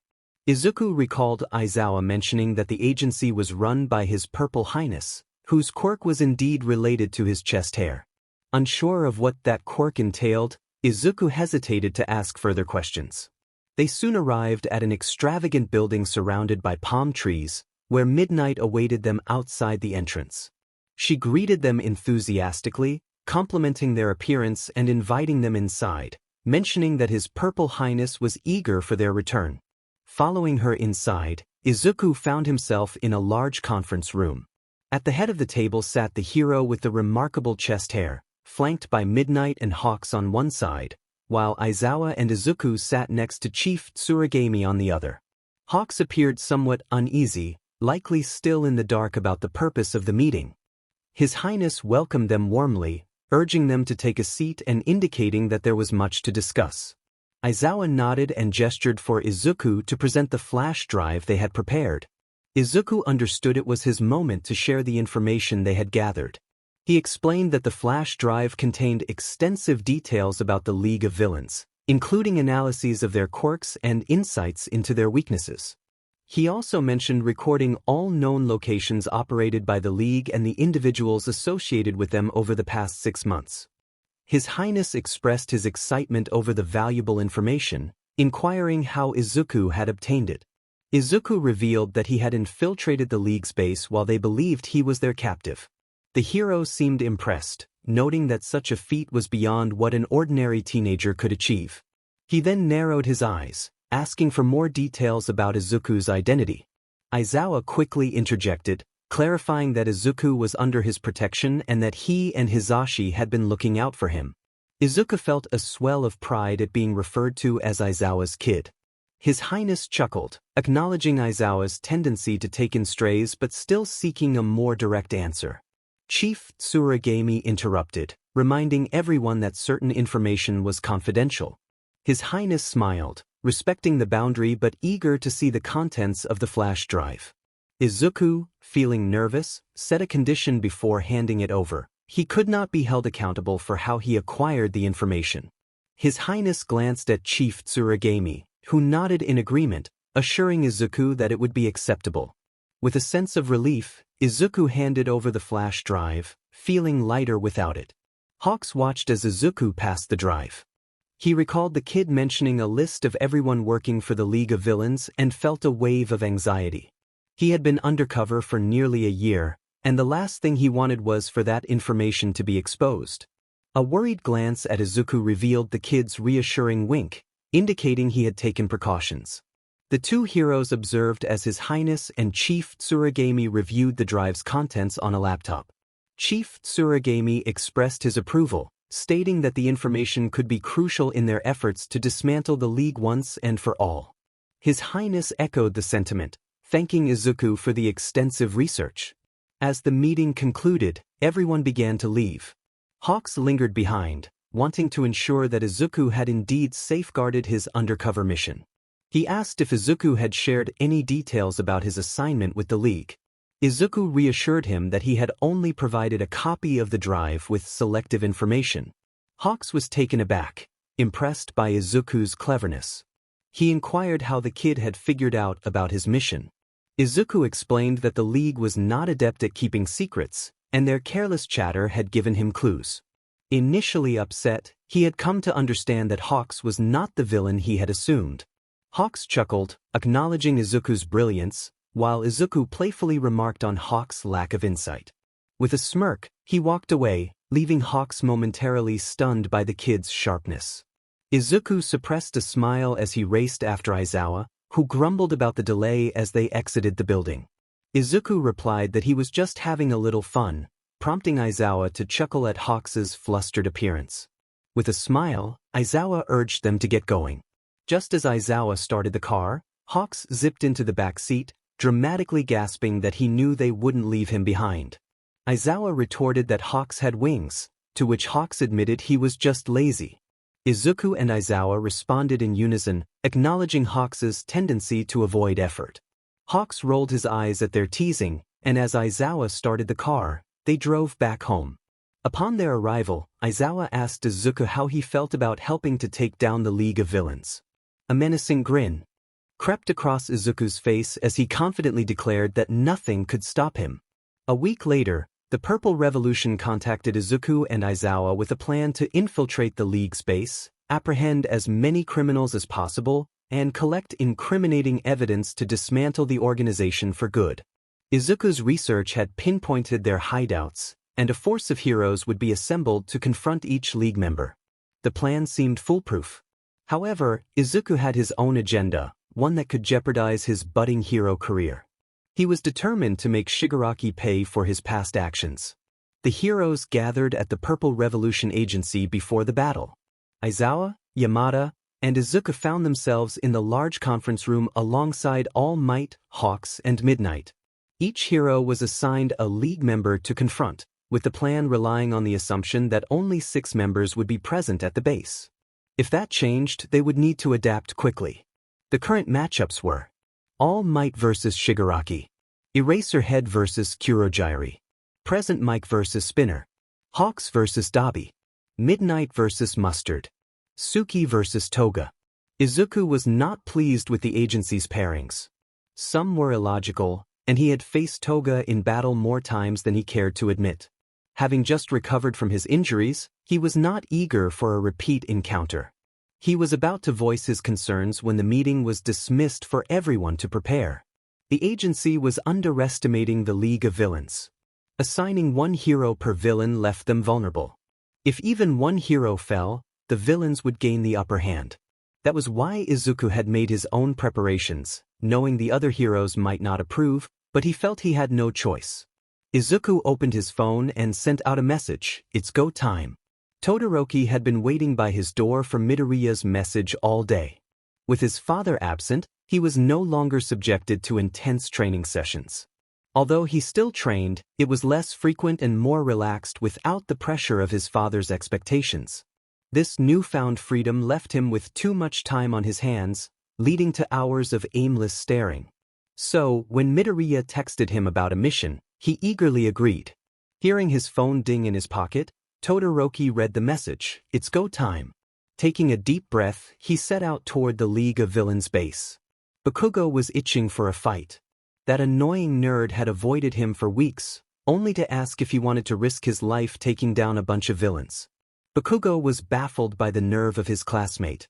He had told the great explosion murder god Dynamite that he had noticed Bakugo was getting a bit out of practice and suggested he join in on the mission, warning it would be dangerous. What was Bakugo supposed to say to that? Of course, he agreed. He couldn't let anyone think he was scared. Gritting his teeth, he felt his phone buzz. It was the same message, "It's go time." Tsuki and the heroes arrive at the base, an old bar situated in the poorest part of the city. A construction site is next door, and a dense forest lies a short distance behind the building, creating the perfect battleground. The group of heroes assembles at the front door. Hawks knocks and announces his presence with a playful remark about a pizza del Virwai. Without hesitation, All Might smashes down the door, sending splinters flying. Tsuki thinks about how he might have approached it differently, but there's no time for second-guessing. As the dust settles, each hero spots their target. Tsuki's gaze locks onto Shigaraki. Suddenly, a sour smell fills the room, overwhelming everyone inside. Shigaraki yells at Mustard, blaming him for the odor that will linger. Kurogyri quickly opens a warp gate, and in an instant, they all find themselves outside. To the heroes' surprise, All for One has also arrived. All Might, ever the bold one, charges at All for One without a plan. The villain catches All Might's punch, and a powerful gust of wind sweeps across the battleground, causing heroes and villains to scatter to different locations to avoid their leaders. Tsuki watches as his fellow heroes disperse, but his focus remains on Shigaraki, who makes a break for the nearby forest. Determined not to let him escape, Tsuki digs his toes into the ground, propelling himself after his target. He can almost reach him when a loud shout from Present Mike sends a rush of wind past him, propelling him forward. With the sudden force, Tsuki latches onto Shigaraki's shirt, and they tumble together in a chaotic heap. Quickly, Tsuki scrambles away from Shigaraki's reach, knowing he must avoid being disintegrated. He has long contemplated how to defeat Shigaraki, and now he finally has the chance to put his plan into action. The two stand facing each other. Shigaraki sneers, taunting Tsuki about his identity as a vigilante. Tsuki grits his teeth, knowing that no one will recognize him as a hero after what he intends to do today. Shigaraki continues to mock him, mentioning how he is just a kid and how dirty his hands must be. Tsuki's anger rises as he recalls the innocent lives lost due to Shigaraki's actions. Tsuki refuses to let Shigaraki's words get to him. He is determined to end the villain's reign of terror. The tension between them is palpable, and Tsuki knows that this confrontation will change everything. Meanwhile, Midnight stands confidently before Mustard, ready to confront the young villain.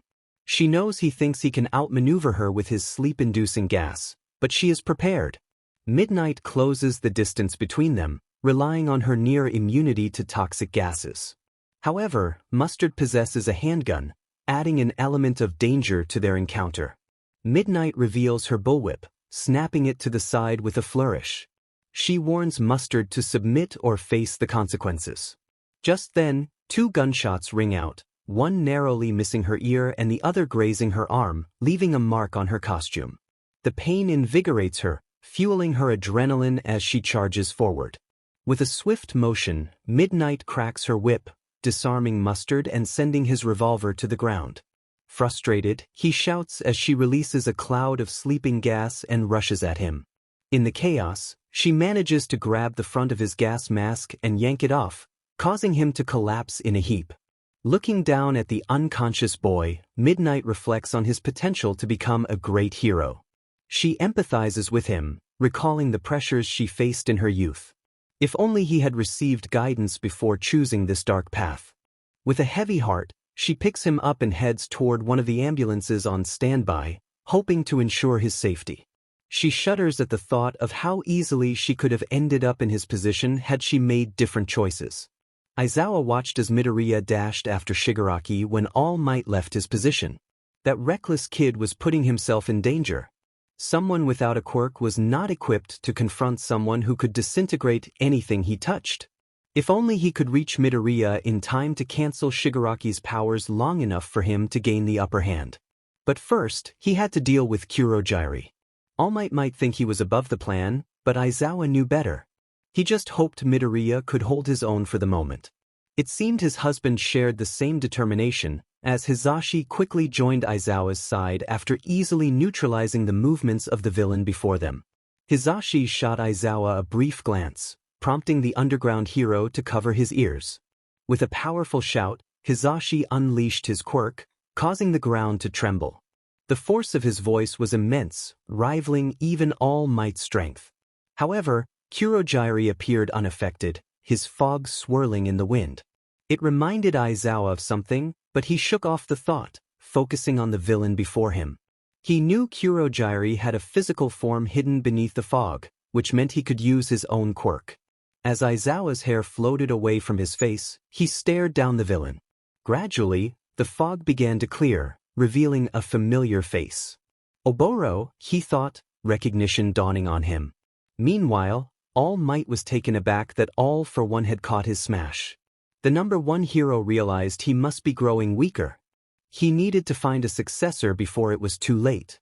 All for One taunted him, asking if he had come to kill him a second time. All Might vowed not to repeat the mistakes of 5 years ago and promised to ensure that All for One would be imprisoned for life, along with his villainous league. Though All Might's body had weakened, his resolve had strengthened. He charged at All for One once more, but suddenly found himself propelled backward. Nearby buildings crumbled as he was thrown into them. Despite the ringing in his ears, he could hear All for One's mocking voice. The villain's air cannon created a powerful force, and All Might felt his pride wounded as he was tossed aside so easily. Gaining momentum, he ran back toward All for One, declaring that he was ready for another confrontation. Yet, the villain caught him again, and the air around them swirled like a storm. All for One dragged All Might through the dirt, but the hero managed to rise, struggling to steady his trembling knees. This was a continuation of their battle from 5 years ago, and he was determined to finish what he had started. With all his strength, All Might unleashed a powerful punch, shouting, "Detroit Smash!" But once more his fist was caught in All for One's grip. The villain taunted him, accusing him of toying with people and taking advantage of their desperation. All Might felt a surge of anger at the injustice. Pushing beyond his limits, he poured every ounce of his power into one final strike. United States. Smash, he declared, and this time his blow connected with All for one. The villain collapsed, his life support mask shattered. All Might had emerged victorious. As soon as the heroes are transported outside, Dabi rushes up to Hawks, filled with anger. He accuses Hawks of being a traitor and unleashes a blue fireball aimed directly at him. Hawks responds, asserting his identity as a hero, though his confidence wavers as he struggles to define his role. Dabi challenges Hawks, questioning his motivations and suggesting that he never truly wanted to be a hero. He accuses Hawks of being forced into the role and urges him to seek freedom from the expectations of others. Hawks retorts, reminding Dabi of his own past and the fear that drives him. He points out that Dabi once aspired to follow in his father's footsteps, only to run away when faced with rejection. Hawks declares that he will confront his problems head-on, unlike Dabi. Dabi appears taken aback, his disbelief evident as he processes Hawks' words. The tension between them is palpable, and Hawks feels a pang of regret for how their relationship has deteriorated. Dabi, sensing the betrayal, demands to know how Hawks discovered his past. Hawks, momentarily panicked, fabricates a story about a quirk database, not wanting to implicate Midoriya. Dabi sees through the lie and presses for the truth, revealing his frustration with the situation. Hawks, overwhelmed by the confrontation, mutters a name in frustration, indicating a connection to someone who has caused him trouble. Meanwhile, Tsuki charges at Shigaraki, determined to end their conflict. He focuses solely on his opponent, knowing that someone as dangerous as Shigaraki should not be allowed to roam free. Tsuki attempts to land punches while evading Shigaraki's deadly touch, aware that even a single contact could mean his end. Despite his fatigue from a lack of training, he presses on, noticing Shigaraki's movements becoming sluggish. Tsuki continues to dart around Shigaraki, trying to keep his attention fixed on him. As he attempts a decisive blow, he feels the air shift against his exposed skin as his clothes begin to disintegrate, causing him to leap back in alarm. He quickly retrieves a device from his pocket, a support item he had crafted, and prepares to use it. He declares that this is the end for Shigaraki, gripping his side as he activates the device. A vortex of electricity surrounds Shigaraki, paralyzing him within an electric field created by the discs Tsuki had strategically placed during their fight. Tsuki feels a sense of justice rather than guilt as he hears Shigaraki's cries, knowing that this is a consequence of the villain's actions. On the battlefield, Aizawa stands frozen in shock, unable to comprehend the sight before him. He calls out a name, and to his astonishment, Kurojiri Oboro grins weakly in response. Hizashi, standing beside Aizawa, is in disbelief, exclaiming that Oboro is supposed to be dead. Oboro, with a serious expression, explains that he doesn't have much time left and pleads with Aizawa to end his life. Aizawa, still reeling from the revelation, refuses, unable to accept the idea of losing his friend again. Oboro reveals that he has been transformed into something unrecognizable, trapped in a state of suffering. He begs Aizawa to help him escape this torment. Aizawa struggles with his emotions, tears welling in his eyes as he fights to keep them open, fearing that closing them will mean losing Oboro once more. Just as he blinks, Kurojiri collapses to the ground, and Nemuri stands over him, having used her quirk to subdue him. Aizawa, with Nemuri's assistance, lifts Oboro's limp body and heads toward the nearby ambulances, holding on to the hope that he might still be able to save his friend. Dabi glared at Hawks, filled with intense rage. Flames enveloped his body, scorching his already charred flesh, but the pain barely registered in his mind. The betrayal stung deeper than any physical wound. Hawks had gotten close only to use him. And now the hero knew his darkest secret, all because of Tsuki. Dabi's flames intensified, heat radiating until he could feel his skin starting to blister. He channeled the fire into his prominence burn, aiming it directly at Hawks. Just then, a voice called out, halting him. Todoroki. Dabi's flames flickered out as he turned to see the two teens racing toward him. They skidded to a stop, getting into their fighting stances. His little brother stood before him, embodying the hero their father had always dreamed he would be. Dabi wondered if Shoto was truly happy. The blonde kid launched himself toward Dabi, creating explosions with his quirk. Hawks jumped in front of Dabi, wrapping him in his wings as they tumbled across the dirt. Dabi's frustration boiled over. Oh great. That was the angry Pomeranian who had won the UA Sports Festival. Dabi recalled Shigaraki wanting to recruit him, but he doubted that would have worked out. Hawks shouted from atop him, insisting he was not a chicken. Dabi noticed their position and quickly threw the hero off. Hawks spat at Dabi, who brushed it off. Shoto, mildly annoyed, questioned what Dabi had done to deserve such treatment. Hawks' face paled as he realized the implications. Dabi grumbled, getting to his feet. He didn't want to prolong this any further. Shoto demanded to know why Hawks would address Dabi that way. Dabi smirked, revealing his true identity. Shoto froze for a moment, then glared at his brother, anger flaring. Dabi shrugged, unfazed. Bakugo was confused.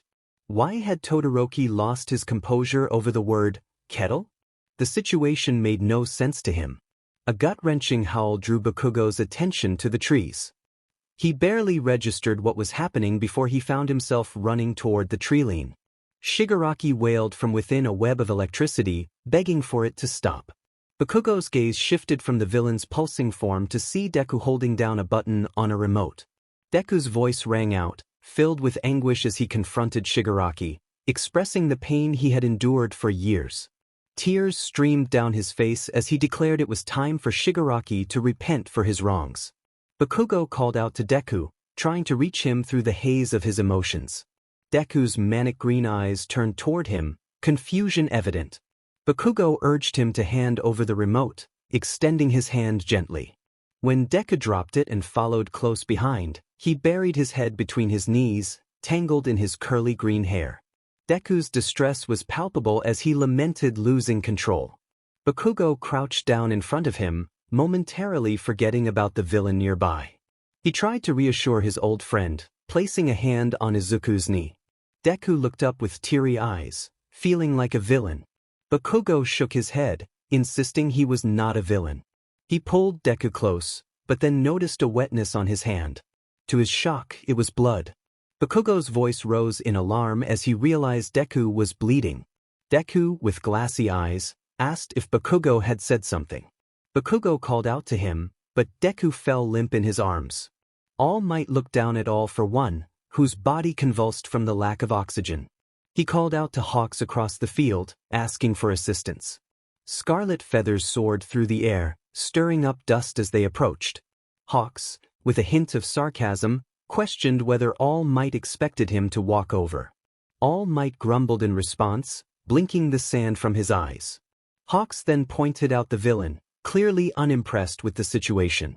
All Might, still processing the bizarre scene, directed his attention to the unusual duo nearby.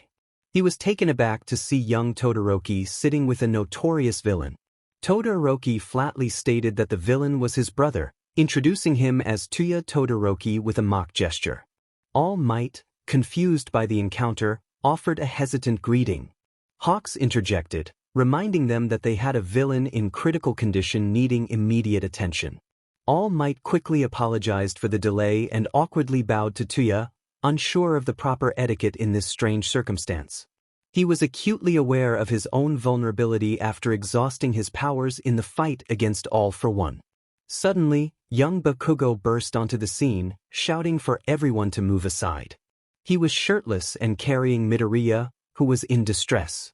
Bakugo explained that Shigaraki had attacked Midoriya, and despite his efforts, the injury was severe. All Might urged Bakugo to remain calm and assured him they just needed to reach the ambulances. Bakugo, frustrated and determined, insisted that he was a hero in training and demanded everyone clear the way. Once again, Izuku found himself in a hospital bed, this time unrestrained. He slowly sat up, wincing at the pain in his side. Lifting his hospital gown, he discovered his torso was wrapped in bandages, realizing the extent of his injuries. He braced himself for another lecture from Aizawa, especially after bringing 2 students into battle the previous day. Adjusting the blankets to ward off the chill from the open window, He contemplated closing it when the door creaked open. Aizawa entered, looking exhausted, with dark circles under his eyes and disheveled hair. He appeared worn down, and Izuku wondered what had happened. He stammered, denying any intention of escaping. Aizawa nodded and sat at the foot of the bed, handing Izuku a water bottle. They sat in silence for a moment, unsure of what to say. Izuku finally broke the silence with a simple question about how long he had been unconscious. Aizawa informed him it had been 5 days. Izuku nearly choked on his water, shocked by the length of time. Aizawa explained that Izuku had been in a state of shock due to significant blood loss, fluctuating in and out of consciousness. Even Recovery Girl had struggled to heal him, necessitating a blood transfusion. Izuku absorbed the information, then asked when he could leave the hospital. Aizawa, incredulous, questioned how he could think of leaving so soon after waking up. Izuku insisted he felt fine, but Aizawa reminded him of the serious injury he had sustained. Izuku rolled his eyes, feigning surprise at the severity of his condition. After a brief pause, Aizawa smiled and expressed that he had missed Izuku. Hisashi felt a deep worry for his husband, Shoyuta, who had been spending every day and most nights at the hospital for the past 5 days. When he learned that Midoriya was in shock, he became frantic. Each day he would sit by Midoriya's bedside, sharing stories about school and lamenting how none of his other students matched Midoriya's drive. After witnessing Midoriya's potential, it was hard not to have high expectations for the others, especially given their quirks. The only time Hisashi saw Shoyuta outside of work was when he brought coffee for him. He was concerned about Midoriya, but he also worried about Shoyuta. If Midoriya didn't wake up soon, it would be troubling for both of them. As Hisashi entered the hospital, he waved to the receptionist, who recognized him and Shoyuta well by now. He headed straight to the room where he knew his husband and Midoriya were. As he walked, he noticed a door open across the hall, revealing a child crying. In that brief moment of distraction, he bumped into a wet floor sign, spilling hot coffee all over his shirt. Frustrated, he muttered to himself. Just then, the door to Midoriya's room opened, and Shoyuta stood there with bright eyes and an amused expression. Hisashi had missed that light in Shuta's eyes ever since it dimmed when Midoriya was taken away in the ambulance. Shoyuta glanced at Hisashi's soaked shirt and chuckled, teasing him about it. Hisashi grumbled in response, but his attention was quickly drawn to a voice from inside the room asking about the coffee. His heart raced as he squeezed past Shoyuta and rushed into the room, his eyes lighting up at the sight of Midoriya smirking at him. Hisashi exclaimed in joy that Midoriya was awake, though his excitement was tempered as Shoyuta used his quirk to calm the atmosphere. He rushed to the bed and gave Midoriya a gentle hug, careful not to aggravate any injuries. He asked how Midoriya was feeling, and the boy replied that he was a bit sore but ready to go. Hisashi knew Midoriya was being stubborn, just like Shoyuta, refusing to admit he was in pain. He decided to fetch a doctor to ensure Midoriya received a proper checkup, knowing the boy would likely try to sneak out otherwise. After closing the door behind him, Hisashi took a deep breath, feeling a wave of relief wash over him. Midoriya was okay, and the weight of his worry began to lift. Eventually, after some gentle persuasion, the doctor agreed to let Midoriya go home, provided he took it easy, stayed hydrated, and had someone to watch over him. Midoriya was eager to leave the hospital and agreed without hesitation. The ride home was bumpy, and every jolt sent discomfort through Midoriya's body, causing him to grit his teeth. Aizawa reassured him that they were almost home. As Midoriya rolled down the window, he caught sight of the area where everything had happened 5 days prior. He gasped at the sight of the building reduced to rubble, the ground littered with debris. The construction site next door was in disarray, and several trees were down, some broken in half. Midoriya couldn't help but laugh at the absurdity of it all, the laughter bubbling up until he was crying with amusement. Despite the pain it caused, he felt a strange relief at the chaos, a miracle that they had all escaped unharmed. As the car stopped at a light, a police officer approached, questioning Midoriya's laughter in the face of destruction. Midoriya took a deep breath, trying to contain himself, but the laughter continued to escape him, tears streaming down his face. Gradually, The laughter faded, leaving behind a wave of emotion. Midoriya reflected on his feelings of guilt and confusion. He struggled with the idea that perhaps he had caused more pain than good, questioning his own motivations and actions. As they pulled into the driveway, he noticed Aizawa's concerned gaze in the rearview mirror, likely puzzled by Midoriya's emotional roller coaster. Stepping out of the car, he leaned heavily against the frame, feeling lightheaded as blood rushed from his face. Just as he lost his grip, strong arms caught him, and his vision faded as he succumbed to unconsciousness. That nerd had gotten himself injured again, and he had almost harmed someone in the process. Mr. Aizawa informed the class that Deku would be returning home from the hospital today, prompting the entire class to want to visit him. However, Bakugo thought it was a foolish idea. Who would want a bunch of loud, obnoxious classmates hovering around after coming back from the hospital? He certainly wouldn't. So, he decided to go see Deku alone a few hours before everyone else because there were things they needed to sort out. He shouted from the front door that he was heading out, not caring if anyone waited for him. With a slam of the door, he set off toward Mr. Aizawa's house. It had been much more convenient when Deku lived just down the street, but Bakugo figured this arrangement was better for him. After about 20 minutes of walking, Bakugo arrived at the house. He felt his palms grow sweaty and wiped them on his pants, determined not to let his nerves get the better of him. He knocked on the door, and a moment later, a familiar boy with purple hair and tired eyes opened it. Bakugo nodded in response to the boy's question about visiting Midoriya and stepped inside when invited. He mumbled a thank you and entered the spacious living area, spotting a bundle of blankets with a mop of green hair nestled on the couch. The purple-haired boy gestured for him to take a seat next to the couch before leaving the room, likely to rest. Bakugo approached Deku, who was sleeping. He looked much like he did in their childhood, but Bakugo pushed those thoughts aside. He had come here for a reason, but he couldn't quite remember what it was.